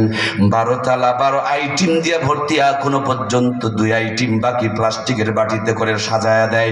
একজনের খাবার 3 থেকে 4 জন খায়, তারপরে খাবার খেয়ে শেষ হয় না। বাজারেও যাওয়া লাগে না, কষ্ট করা লাগে না, টাকাও খরচ হয় না, কষ্ট করে রান্না করতে হয় না। যারা খায় করে তাদের ডায়াবেটিস হয়, খাওয়ার কোনো ক্ষমতা নাই। আর যারা খাওয়ার চিন্তা করে নাই এরা আজ পর্যন্ত রাজকীয় খাবার খায়, ঠিক কিনা? আর আমাদের মতন যদি একটু মোল্লা বানাইতে পারেন গো, খাবার কারে কয়। সেদিন কই যেন গেছিলাম, ও খুলনাতে গিয়েছিলাম, হাই রে আল্লাহ, এই বিশাল বড় বড় কেমনে কেমনে কি যেন বানাইছে, আর কত আইটেম বানাইছে, ছবি তুলে রাখছে, আপনারা চাইলে দেখতে পারবেন, সম্ভবত 25-30 আইটেম। এখন 30 আইটেম মানে 30 লোকমা হলেও তো এই পেটের জায়গা হবে না। আল্লাহ আল্লাহ আল্লাহ আলিমদের কি মর্যাদা দান করেছেন। আমি এক রাজমিস্ত্রির সন্তান, অথচ আল্লাহ তাবারক তাআলা আমাকে 14 বার হজে নিয়েছে। ততবার রিক্সা ভ্যানে চড়ার সুযোগ হয় না। আল্লাহ এখন যতবার বিমানে চড়ায়, আপনি বিমানের মালিক হতে পারেন, নিজের টাকাতে বিমানের টিকিট কাটা লাগবে, নিজের টাকাতে বিমান কেনা লাগবে। আমি কম করে হলো 1000 বার বিমানে চড়েছি, একটা বার নিজের টাকার টিকিট কাটি নাই। এটা কোরআনের সম্মান, কোরআনের ইজ্জত, কোরআনের মর্যাদা। এই বাংলার জমিনে আমরা যাকে কিছুদিন আগে ধর্ষণকারী বানাতে চেয়েছিলাম, মামুনুল হক, তিনি যদি 5 বিবি আসে, 4 দোকানে চা খাইলে দোকানদার যদি চিনতে পারে এটা মামুনুল হক, এটা মিজানুর রহমান আজহারি, দোকানদার তো টাকা নিবে না। কিরে ভাই এত হিংসা কেন আপনার? নিবে দোকানদার মনে করবে আমার কপাল খুলে গেছে, এত দোকান থাকতে আমার দোকানে আজহারি, আমার দোকানে মামুনুল হক, আমার তকদির খুলে গিয়েছে, আমি পেয়েছি। আমার ভাইরা কি যে করবে, কোথায় যে রাখবে, দেখবেন দোকানদার আত্মহারা হয়ে যাবে। মিষ্টির দোকানে গিয়েছে, মিষ্টিওয়ালা 1 কেজির সাথে আরো 5 কেজি মানে সাজায় দিয়া কবে আপনি তো খাবেন, এটা ভাবির জন্য নিয়ে যাবেন। পানির দোকানে গিয়েছে, উনি একটা জায়গায় 3টা সাজাইছে, ভাবির জন্য আরো 2টা বেঁধে দিয়েছে। কাপড়ের দোকানে গিয়েছে, কাপড় দোকান ঘাট খুলে প্রথমটা দিয়ে দিয়েছে। হুজুর আসছে, আলেম আসছে। আরে দুনিয়ার বাদশাহী, দুনিয়ার এমপিগিরি, মন্ত্রীগিরি, ক্ষমতা যতদিন ততদিন, কিন্তু কোরআনওয়ালাদের ইজ্জত কম না, এদের লিমিটেড না, এলাকা না। কই তাদের বাড়ি, এটা এলাকা, তাদের এলাকা নয়, কিন্তু এলাকাতেও যদি আসে তারা তাও রাজকীয় মর্যাদা পায়। এটা আল্লাহর কোরআনের চিন্তা মর্যাদা, ঠিক কিনা? সুতরাং প্রিয় ভাইয়েরা, কোরআনওয়ালারা না খেয়ে মরে না, কোরআনওয়ালারা না খেয়ে মরে না। আজ জয়পুরহাটে জেলার ভিতরে সবচেয়ে বেশি যদি কেউ খেয়ে থাকে তাহলে হুজুররাই খায়। সুবহানাল্লাহ বলবেন না? সবচেয়ে যদি বেশি ঘুমায়, কয় না মৌলবি ঘুমায়, কারণ ওর কিস্তি তোলা নাই, নাক ডেকে ঘুমায়। আর সে যত বড় বিল্ডিং এর মালিক, তার তত ব্যাংকের মধ্যে মর্গেজ। কথা কয় না রে? 90 লাখ টাকা বিটকেছে, এখনো 10 লাখ বাকি, সকালে কোর্টে পাবো। প্রাণপ্রিয় ভাইয়েরা আমার, ইমাম খায় বেশি, ইমাম ঘুমায় বেশি, ইমামের রক্ত পরিষ্কার বেশি। এক্ষুনি যদি আপনি অ্যাক্সিডেন্ট করেন, 1 ব্যাগ রক্ত লাগবে। একজন মসজিদে যায়, আর একজন বোতল খাওয়ার জন্য হিলিত যায়। বুঝছেন? দুইজনে রক্ত দিতে চাই, ইমাম থেকে বলুন কার রক্ত নেবেন? হিলিওয়ালার? সুবহানাল্লাহ বলবেন না? চুলকে লাভ হবে না, ইমানওয়ালারই রক্ত পরিষ্কার পবিত্র। এজন্য আপনি নিজের বেলায় ইমানদারেরই রক্ত নিতে চাই, ঠিক কিনা? এজন্য প্রিয় ভাইয়ের আমার, কোরআনুল কারীম ছিল, কোরআনুল কারীম আছে। আজকেই শুধু কোরআনের সাথে দুশ্মনী নয়, কোরআন যখন নাজিল হয় তখনও পর্যন্ত আবু জেহেলের দুশ্মনী ছিল। দারুন নদুয়ার মধ্যে মিটিং ডেকেছে, কোরআন তেলাওয়াত করতে দেবে না, কোরআন শুনতে দেবে না, কোরআন যারা পড়বে তাদেরকে দেশে থাকতে দেবে না, ষড়যন্ত্র চক্রান্ত চলছে। আল্লাহ তাআলা জিবরিল আমিনকে পাঠিয়ে দিয়ে বললেন, যাও, যেখানে কোরআনের তেলাওয়াত বন্ধ করে দিতে চাই ওই জায়গাতেই আমার নবীর কোন সাহাবী গিয়া কোরআনুল কারীম তেলাওয়াত করতে পারে? কেউ সাহস করে দাঁড়ায় না। ছোট্ট একটা সাহাবী দিলটা নরম করেন, কোরআনের কি মর্যাদা আমার ভাইরা। ছোট্ট একটা সাহাবী, যুবক সাহাবী আব্দুল্লাহ ইবনে মাসউদ রাদিয়াল্লাহু তাআলা আনহু দাঁড়িয়ে বললেন, নবী গো, আপনি অনুমতি দিলে আমি ওই কাফেরদের মাঝখানে গিয়া কোরআন পড়তে পারবো। সুবহানাল্লাহ। নবীজি আমার ঠোঁটে গালে চুমু খেলেন, নবীজি কপালে চুমু খেলেন, গলার মধ্যে চুমু খেলেন, ঠোঁটের মধ্যে চুমু খেলেন। রইসুল মুফাসসিরিন ছিলেন হযরত আব্দুল্লাহ ইবনে মাসউদ। এত সুন্দর মজার তেলাওয়াত ছিল আমার ভাইয়েরা। নবী আমার দোয়া করে আব্দুল্লাহ ইবনে মাসউদকে পাঠিয়ে দিলেন। আর মিটিং চলছে, কোরআন শুনতে দেবে না, কোরআন পড়তে দেবে না, কোরআনের সাথে কাউকে ঘিসতে দেবে না, কোরআনের ধারে কাছে মিশতে দেবে না। এমন মুহূর্তে আবু জেহেলের সামনে দাঁড়ায়া হযরত আব্দুল্লাহ ইবনে মাসউদ রাদিয়াল্লাহু তাআলা আনহু আল্লাহর কোরআন থেকে তেলাওয়াত করেছে, আর রহমান আল্লামাল কোরআন খলাকাল ইনসান। আল্লাহু আকবার। যেমনি তেলাওয়াত করেছে কাফেরদের গায়ে আগুন ধরে গিয়েছে। আমরা দেখেছি 16 বছর ধরে এমনটি কিছু মানুষের ভিতরে ঘটেছিল। কথা বলুন ঠিক কিনা? আমার প্রাণপ্রিয় ভাইয়েরা, হৃদয়ে যখন জ্বলাপোড়া শুরু হয়ে গেল, কাফেরদের সঙ্গপঙ্গর আবু জেহেলের সামনে দাঁড়ায়া, লিডারের সামনে দাঁড়ায়া, পাতি নেতা, হাফ নেতা, চুচরা পুঁঠিওয়ালা নেতাগুলো যেমন বেশি লাফাই, এটা আজকে নয় তখনও ছিল। ওরা নাপ দিয়ে উঠে ডাক দিয়ে বলে, নেতা গো, কত বড় সাহস এই বেটার, আপনার সামনে দাঁড়ায়া দাঁড়ায়া কোরআনের তেলাওয়াত করে। আমরা বন্ধ করতে চাই আর সে আমাদের মাঝখানে এসে কোরআনের তেলাওয়াত করে। আপনি খালি অনুমতি দেন, এর হাড় হাড্ডি পর্যন্ত পিষে ফেলে দিব। হযরত আব্দুল্লাহ ইবনে মাসউদকে তখন তারা মরার ষড়যন্ত্র করে। আবু জেহেল বলে, তোমাদের ভিতরে যদি এত আগুন ধরে তাহলে আমার আগুনটা কত ধরছে, একটু দাঁড়াও, তোমাদের লাগবে না, আমি নিজের হাতে শায়েস্তা করব। আপনারা জানেন বজলুল হুদা নামক একজন ব্যক্তিকে সম্ভবত নিজের হাতে জবাই করেছে। ভুলে গেছেন নাকি? আবু জেহেল কয়, এটা আমি করব, তোদের লাগবে না। পিছন দিকে গেলেন, আলমারি থেকে একটা চামড়ার মোজা বের করলেন, হাতের মধ্যে লাগালেন যাতে করে ব্যথা কম পায়, আঘাতটা বেশি হয়। পিছন দিকে গিয়া শরীরের সমস্তটুকু শক্তি হাতের মধ্যে নিয়ে হযরত আব্দুল্লাহ ইবনে মাসউদ রাদিয়াল্লাহু তাআলা আনহুর আমার ভাইয়েরা কান বরাবর এত জোরে একটা চড় মেরেছে, মুহূর্তের মধ্যে কানের তালা ফেটে রক্তগুলো ফিনকি দিয়া বের হতে শুরু করেছে। সেই দিন হযরত আব্দুল্লাহ ইবনে মাসউদ রাদিয়াল্লাহু তাআলা আনহু কানের মধ্যে হাত লাগায়া নবীজির দিকে রওনা করেছেন, আর খুনা দিয়ে রক্তগুলো ঝরে ঝরে গড়ে গড়ে পড়তেছে। নবী আমার শান্তি পাচ্ছিলেন না, না জানি কোনো ঘটনা ঘটবে। এই জন্য নবীজি রাস্তার মধ্যে দাঁড়িয়েছিলেন, তাকায়া দেখেন আব্দুল্লাহ ইবনে মাসউদের কান থেকে রক্তগুলো গড়গড় করে পড়ছে। হযরত আব্দুল্লাহ ইবনে মাসউদ জবাই করা কবুতরের মতন লাফাইতে লাফাইতে নবীজির দিকে রওনা করেছে। নবীজি রক্তমাখা আব্দুল্লাহ ইবনে মাসউদকে বুকে জড়িয়ে নিলেন, তার জান্নাতি লালা মুবারক হযরত আব্দুল্লাহ ইবনে মাসউদের কানের মধ্যে লাগায় দিতে শুরু করে দিলেন। এমন মুহূর্তে আমার আল্লাহ তাআলা ডাকতে বলে, জিবরিল রে, এই মুহূর্তে তুমি যাও, গিয়ে দেখো আমার বন্ধু কাঁদে, আমার বন্ধুর সাহাবী কাঁদে। তুমি এখন একটা খবর, আমি যদিও বাজেট করলাম কিন্তু এটা প্রকাশ করা যাবে না, তুমি খালি পাশে গিয়া একটু মুস্কি মুস্কি হাসবা। আমার বন্ধু জিজ্ঞেস করবে, ও জিবরাইল, তুমি কি এত নিষ্ঠুর হয়ে গেলে?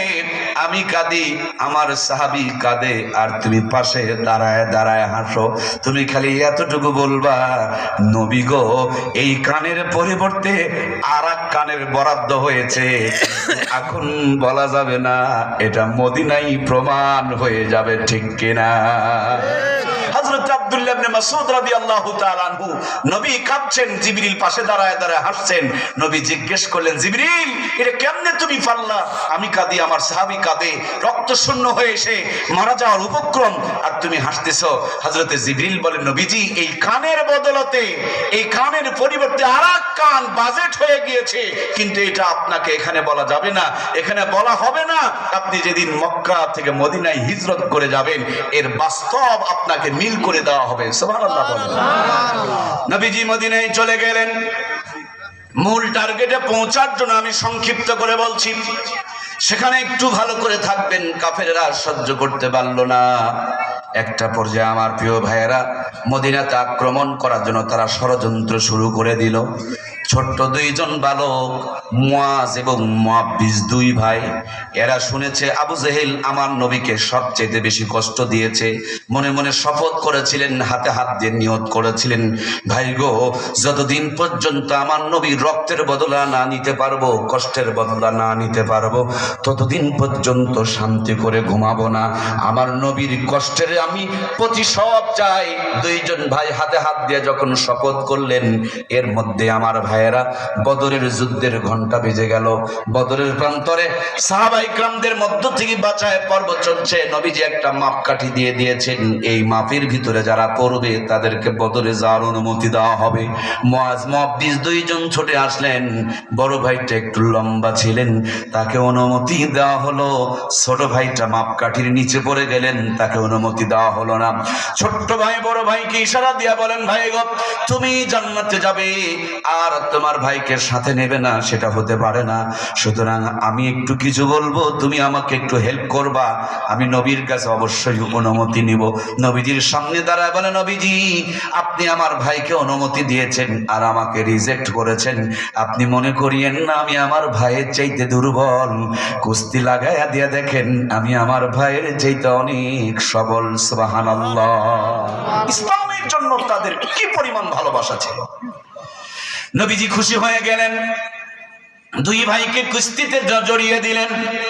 কুস্তি করতে করতে ছোট ভাই বুকের উপরে বসলেন, ছোট বড় ভাই জমিনে পড়ে গেলেন, শুয়ে পড়লেন।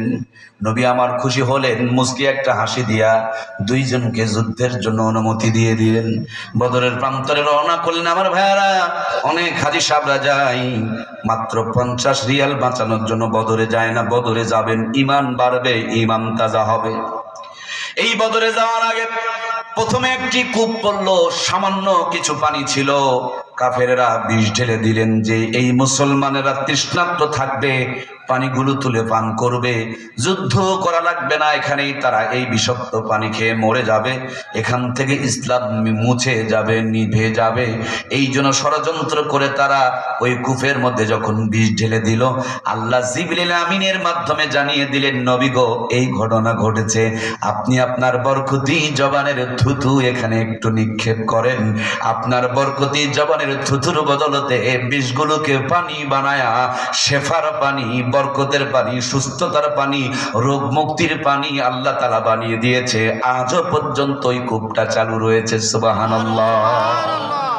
দ্বিতীয় নম্বরে আর একটা কূপ পাওয়া গেল বদরে যাওয়ার আগে, প্রচন্ড পরিমাণ লবণাক্ত পানি। আল্লাহর হাবিবকে সাহাবায়ে কেরামরা জানালেন, নবীজি গো, একবারে প্রচুর পরিমাণ লবণ। আল্লাহর হাবিব তার জান্নাতি থুতু মোবারকের জবান থেকে থুতু নিয়ে যখন লবণাক্ত পানির মধ্যে নিক্ষেপ করলেন, মুহূর্তের মধ্যে পানিটা সমষ্ট হয়ে গেল। আপনি খেয়ে দেখবেন, মনে হয় পানির মধ্যে হালকা করে মধু মিশানো আছে।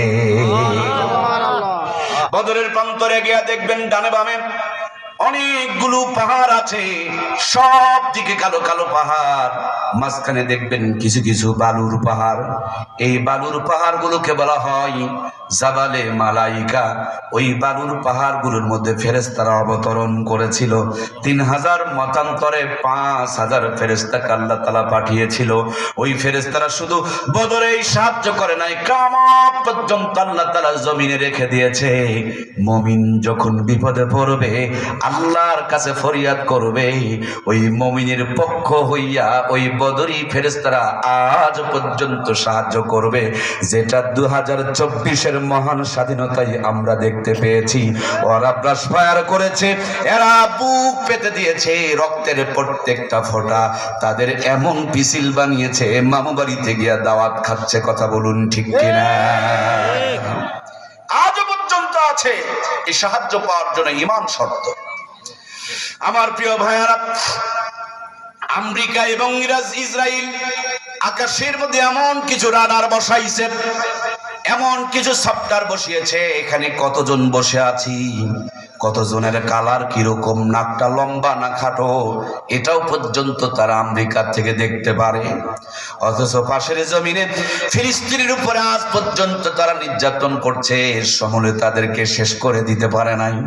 মাঝে মাঝে ওদের আয়রন ড্রোনকে অবাক বানায়া বোমাগুলো ভিতরে চলে যায়। এটা মানুষের সাথে সাথে আল্লাহর ফেরেশতাদের সাহায্য আছে। সুবহানাল্লাহ। সাহাবায়ে কিরাম রাদিয়াল্লাহু তাআলা যুদ্ধের ময়দানে ঝাঁপিয়ে পড়লেন। কি নিয়ে যাবেন? কিছুই নাই। কিছু কিছু সাহাবীর হাতের মধ্যে নবীজি খেজুরের ডাল তুলে দিলেন। অনেক সাহাবী বলে, নবী গো, আমি তরবারি নিয়ে আঘাত করব, এর আগেই দেখি কাফেরের গর্দানটা আলাদা হয়ে গিয়েছে, এটা কেমনে সম্ভব হলো? আল্লাহর নবী বলেন, শুধু তোমরাই যুদ্ধ করো নাই, তোমাদের সাথে আল্লাহর ফেরেশতারাও সম্পৃক্ত ছিল। সেই পাহাড়গুলোকে বলা হয় জাবালে মালাইকা। খুনসান লড়াই শুরু হয়ে গেল, যুদ্ধ চলছে। ছোট্ট দুইটি বাচ্চা মুআজ আর মুআবিজ হযরত আব্দুর রহমান ইবনে আউফ নামক একজন সাহাবীকে বললেন, চাচু গো, কোনটা আবু জেহেল যেটা আমার নবীকে বড় জ্বলাইছে, তারে একটু দেখায় দাও না। আব্দুর রহমান ইবনে আউফ বড় বিরক্ত হইয়া বললেন, ওই যে দেখো, কাফেরদের মাঝে যিনি লিডারি করছেন, নেতৃত্ব দিচ্ছেন, লাফালাফি করছেন, ওইটা হলো আবু জেহেল। দেখানো মাত্র চিল পাখিগুলো, বাজ পাখিগুলো যেমন পানির ভিতরের মাছের উপরে সবল মারে, একটা সবল দিয়া আবু জেহেলের ডান উরুর মধ্যে আঘাত করেছে। আল্লাহর দুশমন মুহূর্তের মধ্যে চিৎকার দিয়া জমিনে পড়ে গেছে। পাশে ছিল আবু জেহেলের সন্তান ইকরামা, তখনও পর্যন্ত তিনি মুসলমান হন নাই। ইকরামা হযরত মুআজের ডান হাতের মধ্যে আঘাত করলেন, হাতটা কেটে ঝুলে গেল। ঝোলানো হাত নিয়ে যুদ্ধ করতে বড় কষ্ট হয়। পায়ের নিচে হাতখানা দিয়ে এমন জোরে টান মারলেন, কাটা হাত জমিনে পড়ে গেল। বাম হাত নিয়ে আল্লাহর দ্বীনের বিজয়ের জন্য তারা সংগ্রাম করেছিল। আর আজকের সেই মুসলমান কারণে অকারণে ইসলামের বিরুদ্ধে চলে। কথা বলুন ঠিক কিনা? প্রাণপ্রিয় ভাইয়েরা আমার, খুনসান লড়াই চলছে। ওই বদরের প্রান্তরে নিচু একটা জায়গা। গত কয়েকদিন আগে যখন আমরা গিয়েছিলাম, আমার হাজীদের ভিতরে বড় ক্ষোভ। এই জায়গাতে আবু জেহেলের কবর, কাল্লা ছিল না, খালি বডিটা ছিল। কেউ জুতা মারে, কেউ ঢেল মারে, কেউ থুথু নিক্ষেপ করে। আমি পাশে দাঁড়ায় দাঁড়ায় হাসতেছিলাম আর বলতেছিলাম, ওরে মুসলমান, এখানে এসে আবু জেহেলের কবরে ঢেল মারো আর বাংলার জমিনে আবু জেহেলদের সাথে থেকে রাজনীতি করো।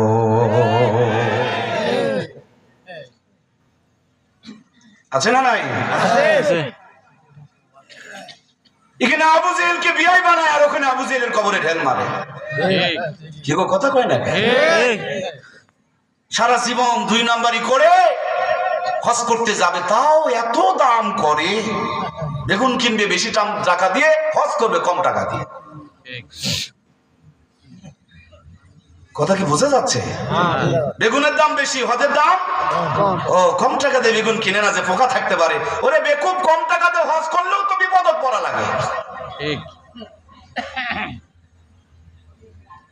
বুঝতে কি কোনো কষ্ট হচ্ছে? হজে যাচ্ছে যাচ্ছে তাও বাটপারি। মেয়েকে দাওয়াত দিয়ে মাথায় হাত দিয়ে এই কান্দে আর দোয়া করে, মা ও মা, তোর জন্য আল্লাহর ঘরে চাদর ধরে দোয়া করবো মা, আল্লাহ যেন তোকে দুধে ভাতে খাওয়ায়। মেয়ের নামে দোয়া করে, যাওয়ার আগে ছেলের নামে জমি লেখে। কথা কয় না কেন? এলা বাটপাট তো আপনাদের দিকে নাই। এদের আবার অত্যাচার কত জানেন? মানুষজন কয় হাজী সাহেব হজের আগেই ভালো ছিল। এ বোঝেনি রে, হজের আগে চোখ বন্ধ করেন, দেখা পাবেন। আল্লাহ আমাদেরকে ওই জাতি হাজী হওয়ার থেকে বাঁচায় দেখ, বলুন আমিন। লবণ আর চিনি দেখতে একই মতন, কিন্তু দুইটা এক না। কেরোসিন আর পানি দুটাই দেখতে একই মতন, কিন্তু একটা দিলে জ্বলে আর একটা দিলে নেবে। কথা বলুন ঠিক কিনা? সুতরাং আবু জেহেলের মতন হজ করিও না বাবা, আবু বকরের মতন হজ করো। মুআল্লিম খোঁজে কোটকার গাঁজাখোর মদখোর দালাল দুলাল এগুলা নিয়ে মুআল্লিম বানাইছে। বেশিরভাগ মুআল্লিম চাটুকার। একটা হক্কানি বুজুর্গ আল্লাহর সাথে হজে যাবে, তাও খুঁজে পায় না। কপাল কত পোড়া। প্রত্যেক দিন বাড়িতে বাড়িতে ঘুরতেছে আর মানুষগুলোকে ডাইভার্ট করতেছে। একটা গরু বেচার কথা বলে দেখেন, ওই পরিমাণ দালাল করবে না। একবার খালি হজের কথা ফাঁস করে দেখেন, তার চেয়ে 3 গুণ বেশি করবে। আল্লাহ আমাদেরকে হেদায়েত দান করুক, বলুন আমিন। একটা ইবাদতকে আমরা কোন জায়গায় নিয়ে চলে গেছি। আল্লাহ আমাদেরকে বুঝ দান করুক, বলুন আমিন। আমরা হজ করার আল্লাহ সকলকে তৌফিক দেখ, বলুন আমিন। অবশ্যই আমরা আলেমদের সঙ্গে হজ করবো ইনশাআল্লাহ। তাও খুঁজে খুঁজে, টাকা কম না বেশি এটা ম্যাটার না, কার তাকওয়া বেশি সেটা ম্যাটার। আল্লাহ তাআলা আমাদেরকে তাকওয়াওয়ালাদের সঙ্গে হওয়ার তৌফিক দান করুক, বলুন আমিন। আমার প্রাণপ্রিয় ভাইয়েরা, আমার কলিজার টুকরা দরদের ভাইয়েরা, যুদ্ধ চলছে, ওখানে পাথর মারতেছে, সেটার থেকে কথাগুলো এদিকে চলে আসলো। আবু জেহেল ওখানে পড়ে আছে, দেখছে কিছু লাশ নিচে একটা জায়গায় জড়ো হয়েছে, ওর মধ্যে নিজের মাথাটা ঢুকাই দিছে যেন কেউ বুঝতে না পারে, কিন্তু পা লাফাইতেছে আর গ্যাংরাচ্ছে। আব্দুল্লাহ ইবনে মাসউদ রাদিয়াল্লাহু তাআলা আনহু বেচারি যুদ্ধ করতে করতে ক্লান্ত হয়ে গেছে, মাথা নিচু করে কষ্ট করে হেঁটে হেঁটে যাচ্ছে, বড় ক্লান্ত হয়ে গিয়েছে, কিন্তু দেখে একটা লাশের গ্যাংরানি। মনে মনে ভাবলেন এটা কোন সাহাবীর লাশ হতে পারে, আবার ভাবলেন কাফেরদের কোন লিডার হইতে পারে। পা গুলো লাচড়াইতেছে আর গ্যাংরাইতেছে, পা ধরে যখন টান মারছে, তাকায় দেখে মক্কার লিডার লাশের মধ্যে মাথা ঢুকায়া আছে। মুখের থেকে একটা টান দিয়া রক্তগুলো মুছে দিয়া বলে, ও লিডার কেমন আছো? সে তখনও বলে, আমার সাথে মস্কারি করো? বলে, মস্কারি আবার কি, কালেমাটা পড়ো, যে কোনো ভাবেই হোক তুমি আমার নবীর চাচা হও, কালেমাটা পড়ো। বলে, তুই কৃষকের বাচ্চা, আমার কালেমা পড়তে বলস? আমি কালেমা পড়তাম না। তাহলে বলে, এবার প্রস্তুতি গ্রহণ করো, বলো তোমার মরার আগে কোনো ইচ্ছা আছে? সে একটা ইচ্ছার কথা বলছে, আমি কি বলবো? বলবো। তার ইচ্ছাটা হলো, এ আব্দুল্লাহ ইবনে মাসউদ, গর্দানটাকে ওই দিক থেকে কাটিস না, গর্দান থেকে এই দিক থেকে কাটিস, উঁচু করে কাটিস, বড় করে কাটিস, যাতে করে আমার লম্বা গর্দান দেখে কিয়ামতের দিন মানুষেরা চিনতে পারে আমি কাফেরদের লিডার আবু জেহেল। মরতেছে তাও নেতাগিরি করতেছে। আমাদের দেশে এরকম লঙ্গি ফাটা নেতা আছে না নাই? যত পিকআপ সব হুজুরের উপরে, অন্য জায়গার পিকআপ নেওয়ার ক্ষমতা নাই। বাড়ির যদি জোরে কথা কয়, বউ ঝাঁটা উল্টা করে ধরে, কথা কয় না? এরাই খালি মসজিদে দেশে জোরে জোরে কথা বলে, মানে নেতৃত্ব দেখায়। আমরা জানি এগুলো কাপুরুষ, আমরা জানি এরা বইয়ের হাতে মার খায়, তার জন্য মসজিদে এসে নেতাগিরি দেখায়। আল্লাহ তাআলা আমাদেরকে মসজিদের পবিত্রতা রক্ষা করা তৌফিক দান করুক, বলুন আমিন। এতদিন পর্যন্ত মসজিদে একটু বয়ান করতে পর্যন্ত তারা দেয় নাই। হক কথা সহ্য করতে পারো না, কে বলেছে তুমি মসজিদের সভাপতি হওয়ার জন্য? কোন অধিকার বলে তুমি মসজিদের সভাপতি? এদেশে কোরআনের রাষ্ট্র প্রতিষ্ঠিত হোক, সেটা তুমি মানতে পারো না। তোমার মতো নাস্তিকের সভাপতি মানায় না, কথা বলুন ঠিক কিনা? মসজিদ 3 তলা বিল্ডিং হয়, ইমামের বেতন হলো 3000 টাকা। কি গো এই বেকুব, তুই বাজার করবে গেলে 3000 টাকা দিয়ে তোর ব্যাগ ভরে না, আর কিনকে 1 মাস চলে রে। কথা বুঝা পারছেন কিনা? সেক্রেটারি নাম বললে কষ্ট হয়ে যাবে, বলছি না, দোয়া চাইতে গেছে ছেলের যেন চাকরি হয়।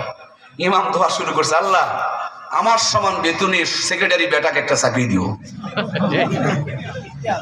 শুনিচ্ছে? সেটা বলে হুজুর এটা কি করলেন? বলে আপনি এতদিন আমার সাথে যা করছেন আমি তাই করলাম। সুবহানাল্লাহ করবেন না? চোখ মুখ কালো হয়ে গেছে। বলে হুজুর আমার বেটার প্রত্যেক দিন তো 5,000 টাকা হাত খরচ লাগে, আপনার বেতন 3,000, এ দিয়ে তো এক বেলাও চলা পাবে না। বলে নিজের বেটার বেলায় বুঝলেন, আজ 5 বছর কেন আমার বেলায় বুঝলেন না? সুতরাং মসজিদের খেদমত করে, মাদ্রাসার খেদমত করে কেউ জান্নাতি হবে, আবার কেউ জাহান্নামের লাকড়ি হবে। কথা বলুন ঠিক কিনা? এই জন্য সভাপতিগিরি করলে করার মতন করুন। মসজিদের বেলায় টাকা বের হয়, ইমামের বেলায় কেন টাকা বের হয় না? এরা ইসলামের চূড়ান্ত দুশমন, আলেমদের ভালো চায় না। কথা বলুন ঠিক কিনা? ফান্ডে নাই তো 3 তালা কেমনে হয়? ওদিকে টাকা বের হয়, এদিকে টাকা বের হয় না। এটা আলেমদের প্রতি ঘৃণার একটা বহিঃপ্রকাশ। কথা বলুন ঠিক কিনা? এরা আবার মাঝে মাঝে ছেলেকে মাদ্রাসায় ভর্তি করে, নাতিকে ভর্তি করে। শোনেন, ভর্তি করতে পারেন, আপনার সন্তান আলেম হবে না। আলেম পাওয়ার আগে আলেমকে মহব্বত করুন, তাইলে আপনার ঘরে আলেম হবে। আলেমদের প্রতি বিদ্বেষ লাগবেন আর আলেম বানানোর চেষ্টা করবেন, হবে না। দেখবেন অনেক সন্তানকে মাদ্রাসায় ভর্তি করে, আলেম হতে পারে না। মূল কারণ এরা আলেমদেরকে ভালোবাসে না, তার জন্য আল্লাহ আলেম তাদের ঘরে দেয় না। আর যাদের বংশে আলেম আছে তারা কোনোদিন আলেম বিদ্বেষী হয় না। কষ্ট নিলেন নাকি? দেখুন, কোন বংশে আলেম থাকলে তারা আলেম বিদ্বেষী হয় না। আর যারা আলেমদেরকে মহব্বত করে, আল্লাহ তাআলা তাদের সন্তানকে আলেম বানিয়ে দেন। এজন্য আমরা আগে আলেম ওলামাকে মহব্বত করবো তো ইনশাআল্লাহ। আল্লাহ তুমি আমাদেরকে আলেম ওলামার উত্তরসূরি অনুসারী বানিয়ে দাও। বলুন আমিন। তাদের সাথে জান্নাত পর্যন্ত আমাদের কবুল করে নাও। আবারও বলুন আমিন। আমার সম্মানিত প্রাণপ্রিয় ভাইয়েরা, বলছিলাম আবু জেহেলকে ঢিল মারে আর বাংলার জমিনে আবু জেহেলগিরি করে, এটা দিয়ে কোনো লাভ হবে না। শয়তান আমাদের চরিত্র দেখে হাসে, কয় কি রে ওই শয়তানি হামার কাম করে আর এটা আসে পাথর মারে। এই জন্য শয়তান হাসে। আল্লাহ তাআলা শয়তানের হাসাহাসি কাজ থেকে আমাদেরকে ফিরে আসার, আমাদেরকে শয়তানকে মনে প্রাণে ঘৃণা করে আল্লাহর এবং আল্লাহ রাসূলের তরিকায় চলার তৌফিক দান করুক। বলুন আমিন। মুখ থেকে রক্ত ছড়ায় দিয়েছে, বলে নাও কালেমা পড়ে নাও। বলে কালেমা পড়তাম না, তাহলে কি করতে হবে? তোমার শেষ ইচ্ছা কি? বলে আমার গর্দানটাকে একটু লম্বা করে কাটো। তরবারি লাগাতে দেরি, কাল্লাটা দ্বিখণ্ডিত হয়ে গেছে। সুবহানাল্লাহ বলেন। প্রিয় ভাইয়েরা আমার, হযরত আব্দুল্লাহ ইবনে মাসউদের ক্লান্ত শরীরটা একটু সবল হয়ে গেল। তিনি ভাবলেন, এই কাফের লিডার আবু জেহেল আমার নবীকে কত জ্বলাইছে। আজকে যদি আবু জেহেলের কাল্লাটা নবীর কাছে নিয়ে যেতে পারি, নবী আমার বড় খুশি হবে। আবু জেহেলের কাল্লাটা চাহরার জন্য চেষ্টা করে, কিন্তু পারে না। তখন আবু জেহেলের লাশ ছাড়লো, কিন্তু এখন কাল্লা কাটার পর আর লাশ ছাড়তে পারে, কাল্লাটা কাটতে পারে না। বডি ওই নিচু জায়গাটাই পড়ে আছে, মাথাটাকে একটু ছেড়ে নিয়ে যাবে, কিন্তু কোনো ক্রমে ছাড়তে পারে না। পেরেশানির মধ্যে তিনি পড়ে গেলেন, ঘাম ঝরতে শুরু করে দিল। হায় রে, আমি আবু জেহেলের কাল্লাটা নিয়ে একটু নবীকে দেখাবো, তা তো আমি পেরে উঠতেছি না। ডানে বামে তাকায় দেখে সহযোগিতা করার মতন কেউ নাই। হযরত আব্দুল্লাহ ইবনে মাসউদ রাদিয়াল্লাহু তাআলা আনহু কমর থেকে তরবারিকে কোষমুক্ত করলেন। তরবারির আগাম দিয়া, মাথা দিয়া আবু জেহেলের কান বরাবর একটু কেবল চাপ দিয়েছেন। চাপ দিতে দেরি, এ মাথা থেকে ও মাথা পার হয়ে গেছে। কোমরে খেজুরের একটু দড়ি ছিল, খেজুরের পাতা দিয়া। এখনকার মতন তো ডিজিটাল জামানা ভাই, 1500 বছর আগেকার কথা। খেজুরের পাতাওয়ালা দড়ি। এই দড়িটা যখন কাল্লার ভিতরে ঢুকাইতে শুরু করলো, কানের এদিক দিয়ে ঢুকায়া দিয়া ওদিক দিয়ে বের করে নিয়ে শক্ত করে একটা গিরা দিয়া, মরা কুকুর যেমন মানুষ হাত দিয়ে ধরে না, ছিঁচড়ায় নিয়ে বেড়ায়, ধরে নাকি? মরা কুকুরে দড়ি লাগায়া ছেঁচড়া যেমন টেনে নিয়ে যায়, আবু জেহেলের কাল্লাটা তেমনি ভাবে বেঁধে নিয়ে হযরত আব্দুল্লাহ ইবনে মাসউদ টেনে টেনে নিয়ে যাচ্ছে। এবার মনে হয় গাড়ির মতন গড়গড় গড়গড় করে পিছনে রওনা করেছে, অথচ এতক্ষণ পর্যন্ত ছাড়তে পারে নাই। হযরত আব্দুল্লাহ ইবনে মাসউদ আবেগে আত্মহারা হয়ে গেলেন। মক্কার সবচেয়ে বড় দুশমনের, ইসলামের সবচেয়ে বড় দুশমনের কাল্লাকে দ্বিখণ্ডিত করেছেন, এটা ছোট্ট ব্যাপার নয়। আনন্দে আত্মহারা হয়ে গেলেন, চোখের পানিগুলো ছলমল ছলমল করছিল। এর ফাঁক দিয়ে যেন ভিতর থেকে একটা হাসি ফুটে উঠতেছিল। নবীর সামনে নিয়া পা দিয়ে একটা লাথি দিয়া বলে, নবী গো, এই যে ইসলামের বড় দুশ্মন, তার কাল্লাখানা কেটে নিয়েছি। যদিও আনন্দ করার কিছু নাই, কিন্তু হাজার স্মৃতির কথা মনে পড়ে নবীর ভিতরে একটু হাসি কেবল ফুটে উঠেছে। এমন মুহূর্তে জিবরাইল আমিন পাশে দাঁড়ায় দাঁড়ায় মুচকি হাসি দিয়েছে, এমন হাসি দিয়েছে দুইজনার হাসি হারিয়ে গিয়েছে, দুইজনাই জিবরাইল আমিনের দিকে তাকায় আছে। জিবরিল বলে, নবী গো, এই চিন্তা করে দেখেন তো, ভেবে দেখেন তো, এই কানের সাথে আর এক কানের সম্পর্ক আছে। সুবহানাল্লাহ বলবেন। হযরত জিবরিলের কথা শুনে নবীজির কোনো কিচ্ছু খেয়াল নাই। আব্দুল্লাহ ইবনে মাসউদের যে কান ফাটাইছিল সেই কথাটাও পর্যন্ত বেচারির মনে নাই। জিবরাইল এসে মনে করায় দেয়, নবী গো, দেখুন তো এই কানের সাথে আর একটা জায়গার কানের সম্পর্ক আছে। নবী বলেন, কোন কানের কথা বলো? আল্লাহর পয়গম্বরের সামনে জিবরাইল আমিন বলেন, খেয়াল করুন তো, যেই দিন কোরআনের আওয়াজ বন্ধ করার জন্য ষড়যন্ত্র চলছিল, সেই মুহূর্তে কোরআনের তেলাওয়াত শোনাইতে গিয়া কেউ যেন কারো কান ফাটাইছিল। মনে আছে আপনাদের? এবার নবীজির মনে হয়েছে, এবার হযরত আব্দুল্লাহ ইবনে মাসউদের মনে হয়েছে। এই মুহূর্তে জিবরাইল আর একটু হাসি বাড়িয়ে দিয়েছে। তিনটা হাসিতে হাসিময় যেন হয়ে গেছে, আনন্দময় যখন হয়ে গিয়েছে, আল্লাহর পয়গম্বর হাসতেছে, হযরত আব্দুল্লাহ ইবনে মাসউদ রাদিয়াল্লাহু তাআলা হাসতেছে, আর ওইদিকে জিবরাইল আমিন পাশে দাঁড়ায় দাঁড়ায় হাসতেছে। এই জন্য বন্ধু, কোরআনের বিরুদ্ধে লেগো না, কোরআনের বিরুদ্ধে যারা লাগে সেরা গেরা বেবাইজদ বার ফরুজদ কশে কষ্টাস জুনুদরি শাশবসু। আল্লাহর এই জান্নাতি বাতিকে যারা নিভাইয়া দিতে চাই, ওই আগুন লেগে তাদের মোজদারি পুড়ে যায়, লঙ্কা পোড়া হয়ে যায়। এটাই ইসলামের ইতিহাস, কথা বলুন ঠিক কিনা? ওরা চেয়েছিল কোরআনের আলোকে বন্ধ করে দিতে, ওরা চেয়েছিল কান ফাটিয়ে ইসলাম থেকে দূরে সরা দিতে, ইসলামকে মুছে দিতে। সেদিন কান ফাটিয়েছে, আর এদিন কান ছিদ্র করা বরাদ্দ হয়েছে। মাঝখানে একটু খালি সময় বাকি ছিল। ওরাও 16 বছর জুলুম করেছে, ফোটায় ফোটায় আলেমদের রক্ত ঝরেছে, আর মানুষেরা কেঁদেছে, নফল রোজা করেছে। ওরা মিষ্টি খেয়েছে আর হেসেছে আর বলেছে, কই তোমাদের দোয়া কোথায় গেল? আমার ভাইয়েরা, ওই আলেমদের প্রত্যেকটা ফোঁটা রক্ত এদের পতন ঘুনিয়ে নিয়ে এসেছে, কথা বলুন ঠিক কিনা? এই জন্য প্রাণপ্রিয় ভাইয়েরা, আজকের আলোচনার সারমর্ম মূল কথা, আমার দরদের ভাইয়েরা, কোরআনওয়ালা শুধু দুনিয়াতেই সম্মানী নয়। অল্প কয়েকদিন আগে কুড়িগ্রামের মধ্যে বন্যা হয়েছিল। আমরা বন্যা দুর্গতদের পাশে ওলামায়ে কেরামের নেতৃত্বে ত্রাণ দিতে গিয়েছিলাম। আমি নিজেও সেখানে ছিলাম। আসার সময় কুড়িগ্রামের শহরে ঢোকার আগে ধরলা নদী পাওয়া গেল। সেখানে এক বিশাল ব্রিজ, এই ব্রিজের নাম হলো ধরলা ব্রিজ। ব্রিজ পার হওয়ার আগেই এক মানুষ বললেন, এখানে ঘুঘু মুন্সির কবর আছে। আমি বললাম, দাঁড়াতে হবে, কবরটা একটু জিয়ারত করতে হবে। অনেকবার তার নাম শুনেছি, কাছে যখন এসেছি কবরটা একটু জিয়ারত করার সুযোগ নেই। নেমে চলে গেলাম মাদ্রাসার মাঠে, ফুল গাছের নিচে হযরত আল্লাহর ওলি ঘুঘু মুন্সির কবর। পাশে দাঁড়ালাম, জান্নাতি বাতাস এসে যেন সব ক্লান্তিগুলো দূর হয়ে গেল।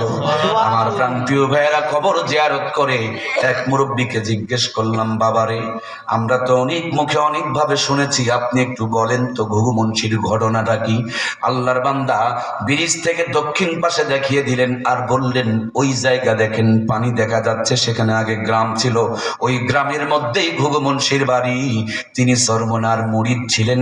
যখন কোরআন তেলাওয়াত করতেন মাথাটা নড়াইতেন আর কোরআন পড়তেন। এজন্য বন্ধুরা তাকে আদর করে ভালোবেসে ঘুঘু মুন্সি বলে ডাকতেন। আল্লাহর বান্দা কোরআন পড়তে পড়তে আল্লাহর জিকির করতে করতে ইন্তেকাল করেছিলেন। গ্রামের লোকজন ওই গ্রামের কবরস্থানে তার কবর দেওয়া হয়েছিল। নদীর ভাঙন যখন শুরু হয়ে গেল, তখন আমরা ওখান থেকে উঠে চলে আসলাম। অল্প কিছুদিন পর যখন আবার নদীর ভাঙনে কবরস্থানটা ভাঙতে শুরু করেছে, রাখেলেরা গরু চড়াইতে গিয়া দেখে একটা লাশ বের হয়ে এসেছে। তারা লোকজনকে খবর দিলে কবর থেকে লাশটা তোলা হলো। মুখের থেকে কাপড় সরিয়ে তাকিয়ে দেখা যায় 32 বছরকার পূর্বেকার ঘুঘু মুন্সির লাশ, একটা পশম পর্যন্ত নষ্ট হয় নাই। সুবহানাল্লাহ। আমার ভাইরা, ভোলাতে ইলিশা ঘাট নামক একটা ঘাট আছে। প্রায় 16 বছর আগে একজন হাফেজে কোরআনকে রাস্তার কিনারে কবর দেওয়া হয়েছিল। এখন রাস্তা সংস্কার করা হচ্ছে, মনে আছে তো আপনাদের? ওই কবর খুঁড়তে গিয়ে দেখে 16 বছর পূর্বে কার হাফেজের লাশ একটা পশম পর্যন্ত নষ্ট হয় নাই। সুতরাং কোরআনওয়ালাদের ইজ্জত শুধু দুনিয়াতে নয়, কোরআনওয়ালাদের ইজ্জত কবরেও আছে। কোরআনুল কারীম মাথার সামনে দাঁড়ায়া কিয়ামত পর্যন্ত জান্নাতের ঘুম পাড়ায়া দিবে। সুবহানাল্লাহ। এই কোরআনওয়ালাদের সাথে যারা সম্পর্ক রাখবে, আল্লাহর কোরআন যেমন নীল সাগর একতা গাড়ি টান দিয়ে আপনাকে চললেই ঢাকা পৌঁছায় দেয়, এরকম এই জান্নাতের গাড়িগুলো, মাদ্রাসা মসজিদগুলো, আপনাদের হরেন্দার মাদ্রাসাগুলো, এগুলো হলো জান্নাতের গাড়ি। কিয়ামতের দিন এই কোরআনের প্রতিষ্ঠানগুলো এক টান দিয়ে আপনাকে আমাকে জান্নাত পর্যন্ত পৌঁছায় দিবে। আল্লাহর পক্ষ থেকে একজন ঘোষক ঘোষণা করে বলবে, ইকরা ওয়ারাতিল কামা কুনতা তুরাতিল ফিদ দুনিয়া। ও আল্লাহর জান্নাতের বান্দাবান্দি, যেইভাবে দুনিয়াতে একটা একটা করে আয়াত পড়েছিলে, একটি একটি করে আয়াত পড়ো আর এক এক তালা বিশিষ্ট জান্নাত অর্জন করো। এজন্য বন্ধু গো, ছোট্ট একটা কথা রে বন্ধু, মাথার মধ্যে কোরআনটাকে, সফটওয়্যারটাকে ইনস্টল করায় নাও, কোরআনের সফটওয়্যারটাকে ঢুকায় দাও, সিনার মধ্যে কোরআনুল কারীমকে ঢুকায় দাও। ভাঙা ঘরে থাকুক আর বিল্ডিং ঘরে থাকুক, আলু ভর্তা দিয়ে খাক আর বেগুন ভর্তা দিয়ে খাক, যেটাই থাক, যেভাবেই থাক, আল্লাহর কোরআন যদি সিনায় থাকে, জান্নাতি একটা প্রশান্তি আল্লাহ তাআলা তাদের উপরে রাখে। এই জন্য প্রিয় ভাইয়েরা, আমরা কি কোরআনওয়ালা হতে চাই? আর একটা বার আল্লাহর কোরআনের সঙ্গে দুইখানা হাত উত্তোলন করে দেখায়, লিল্লাহি তাকবীর। আল্লাহ, তুমি আমাদের হাতগুলোকে কোরআনের পক্ষে কবুল করে নাও, বলুন আমিন। একটু করে নাড়া দেন, কত সুন্দর জান্নাতের বাগান মালিক, তোমার কোরআনের পক্ষে দুইটা হাত তুলেছি, আমাদের হাতগুলোকে সারা জীবন কোরআনের পক্ষে রেখে দিও, বলুন আমিন। আল্লাহ আমাদের কোরআনের সুপারিশ নসিব করে দিও, আবারও বলুন আমিন। কোরআনের নূরে দুনিয়া আখিরাত, ঘর সংসার পরিবার রাষ্ট্র পর্যন্ত আলোকিত বানিয়ে দাও, আবারও বলুন আমিন। আয় আল্লাহ, আওয়ামী লীগ দেখলাম, বিএনপি দেখলাম, একটা বার কোরআনের রাজ কায়েম দেখতে চাই, না দেখা পর্যন্ত কবরে না ডাক দেন, জোরে বলুন আমিন। হাতগুলো একটু নড়াইতে থাকেন, আল্লাহর আরশ আজিম থেকে আমার আল্লাহ তাআলা দেখছেন, আলো বাতাস সাক্ষী হয়ে থাকছে, মদিনার রওজা থেকে নবীজি দেখছে। আল্লাহ কোরআনের পক্ষে আমাদেরকে কবুল করে নেক, আবারও বলুন আমিন। কোন একদিন এদেশের আকাশে কালেমার পতাকা দুলবে, সেদিন সবাই খোদারি বিধান পেয়ে দুঃখ বেদনা ভুলবে। একাকিনী নিরমণি নির্জন হেঁটে যাবে, কোনজন কটু কথা কবে না, কোনজন কোনখানে সম্পদের মোহে খুন আর রাহাজানি হবে না। সেদিন তো আর নই বেশি দূরে, আর কিছু পথ গেলে মিলবে, সেদিন সবাই খোদারি বিধান পেয়ে দুঃখ বেদনা ভুলবে। কোন একদিন এদেশের আকাশে কালেমার পতাকা দুলবে, সেদিন সবাই খোদারি বিধান পেয়ে দুঃখ বেদনা ভুলবে, জোরে বলুন মারহাবা। সমাধান চাও যদি জীবনে মরণে, ফিরে যাও খুঁজে নাও, চোখ রাখো কোরআনে, ফিরে যাও খুঁজে নাও, চোখ রাখো কোরআনে, তবেই পাবে সুখ শান্তির ঠিকানা, তবেই পাবে সুখ শান্তির ঠিকানা, যদি মেনে নাও তুমি মনে প্রাণে সমাধান। সমাধান চাও যদি জীবনে মরণে, ফিরে যাও খুঁজে নাও, চোখ রাখো কোরআনে, ফিরে যাও খুঁজে নাও, চোখ রাখো কোরআনে, জোরে বলুন মারহাবা। আমার প্রাণপ্রিয় ভাইরা, যে কোরআন নিয়ে এতক্ষণ পর্যন্ত আলোচনা শুনলেন, এই কোরআনকে সামনে নিয়ে এক্ষুনি আমরা মোনাজাত করব। শেষ ভালো যার সব ভালো। শেষ মুহূর্তে একসাথে মোনাজাত করে বিদায় নেব, একজন মানুষও উঠবেন না।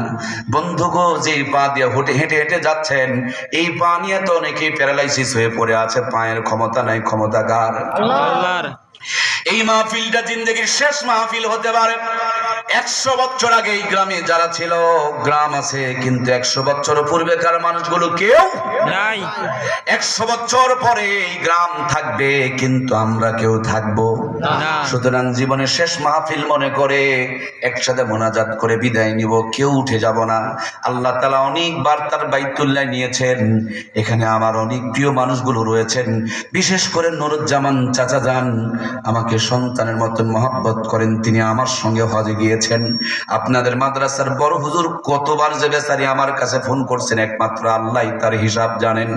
এক্ষণো ডানে বামে সামনে পিছনে অনেক প্রিয় মানুষরা রয়েছেন। আমার প্রাণ প্রিয় ভাইয়েরা, সবার জন্য প্রাণ ভরে দোয়া হবে। এবছর পবিত্র হজে যাওয়ার জন্য সমস্ত প্রস্তুতি সম্পূর্ণ করা হচ্ছে। আমি আল্লাহকে সামনে রেখে, সাক্ষী রেখে নিয়ত করছি আপনাদের জন্য আল্লাহর ঘরের চাদর ধরে আরাফার ময়দানে, মিনারের প্রান্তরে, মুজদালিফার প্রান্তরে, জাবালে নূরে, জাবালে রহমতে, জাবালে সুরে, এমনকি নবী রওজার পাশে আপনাদের জন্য দোয়া করব। আল্লাহ যেন আপনাদের স্বপ্নগুলো পূরণ করে, কোরআনের সুপারিশ নসিব করে। আল্লাহ যেন অসুখ বিসুখগুলো মাফ করে। আব্বা আম্মা যারা মারা গিয়েছেন তাদেরকে যেন মাফ করে জান্নাতের মেহমান করে। জীবন ভর যেন রহমত আর বরকত আপনাদের উপরে নাজিল করে। বলুন আমিন। এক্ষুনি দোয়া হবে প্রিয় বন্ধুরা আমার। যদিও আমি মানুষটা ছোট, কিন্তু আল্লাহ তাআলার দয়া দেশ দেশান্তরে প্রত্যেক দিন ঘুরে ঘুরে 1টা 2টা 3টা পর্যন্ত বয়ান করা লাগে।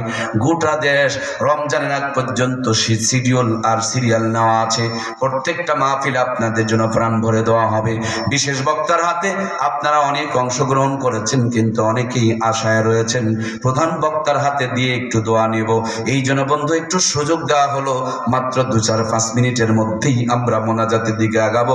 লম্বা কোনো কালেকশন হবে না, কারণ সব গাছে তো মৌমাছি চাক লাগায় না, সবার টাকা দিয়া মাদ্রাসা মসজিদ হয় না, সবাই ভালো কাজ করার সুযোগ পায় না। টিউবওয়েলে যদি পানি না থাকে এমনি ঠেসে লাভ হয় না, আগে ঢালা লাগে, আগে ঢালা লাগে পরে তোলা লাগে, আগে ঢালা লাগে পরে তোলা লাগে। কি সুন্দর সিস্টেম, আগে দেও পরে নাও। সুবহানাল্লাহ বলেন। যে দেয় সে পায়, যে দেয় না সে পায় না।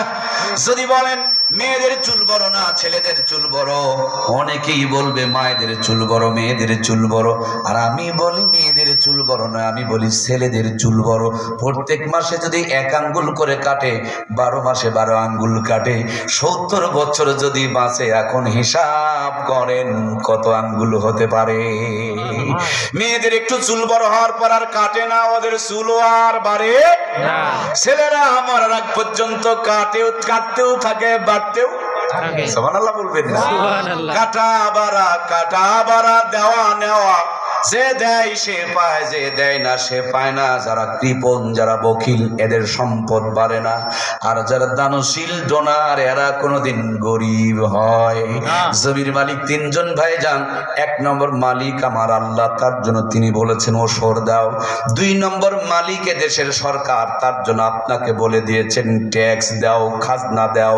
যদি ট্যাক্স না দেন জমিন ঘাস হয়ে যাবে, আর যদি ওসর না দেন তাহলে জমিন বিক্রি করে খাওয়া লাগবে। বুঝলে বুঝপাতা, না বুঝলে তেজপাতা। খাজনা দিয়ে রেডি করে রাখেন, বেচাই কিন্তু লাগবে। যদি পারেন দিবেন, না পারলে বেচার জন্য রেডি থাকবেন। এটাই হলো সত্য কথা। এই জন্য প্রিয় ভাইয়ের আমার, আল্লাহ যাকে যা দিয়েছে তার হক আদায় করে দান করব।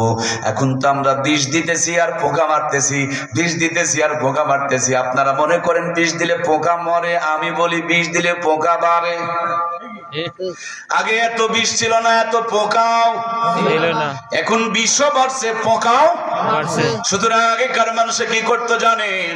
ওষুধ দিত, দান করতো, সদকা করতো, পোকা কারেন্ট খুঁজে পাওয়া যেত না। এই জন্য নবীজি বলেছেন আর সদকা তুরাদ্দুল বালা, দান সদকা করলেই বালা মুসিবত দূর হয়ে যায়। আমার দরের ভাইরা অতি দ্রুত করে বলেন, এক্ষুনি দোয়া হবে। 1 মণ 2 মণ করে ধান লিখান, আজীবন বদরি সদস্য হন। মাদ্রাসাকে নিজের বানান, মাদ্রাসাও আপনাকে নিজের বানিয়ে জান্নাত পর্যন্ত পৌঁছায় দিবে। নিজের একটা সিট বরাদ্দ করেন, বুকিং করেন। এক্ষুনি পাঁচ বিবি গিয়ে দেখবেন ঢাকাগামী গাড়িগুলো ঢাকা ঢাকা বলে চিৎকার করছে। আপনি যদি বলেন ওরে বোকা, এ তো পাঁচ বিবি রে ভাই, ঢাকা ঢাকা করস কেন? সে বলবে 1000 টাকায় টিকিট কেটে খালি বসেন, সকালবেলা চোখ খুললেই ঢাকা দেখতে পাবেন। সুবহানাল্লাহ বলে। আমার ভাইয়েরা, পাঁচ বিবি থেকে যদি ঢাকা দেখা দেয়, পাঁচ বিবি থেকে যদি ঢাকার টিকিট লিখে দেয়, এটাও হলো জান্নাতের গাড়ি। এর সাথে সম্পর্ক রাখেন, 60-70 বছর পর এই গাড়িটা আপনাকে জান্নাতে পৌঁছায় দিবে। সুবহানাল্লাহ।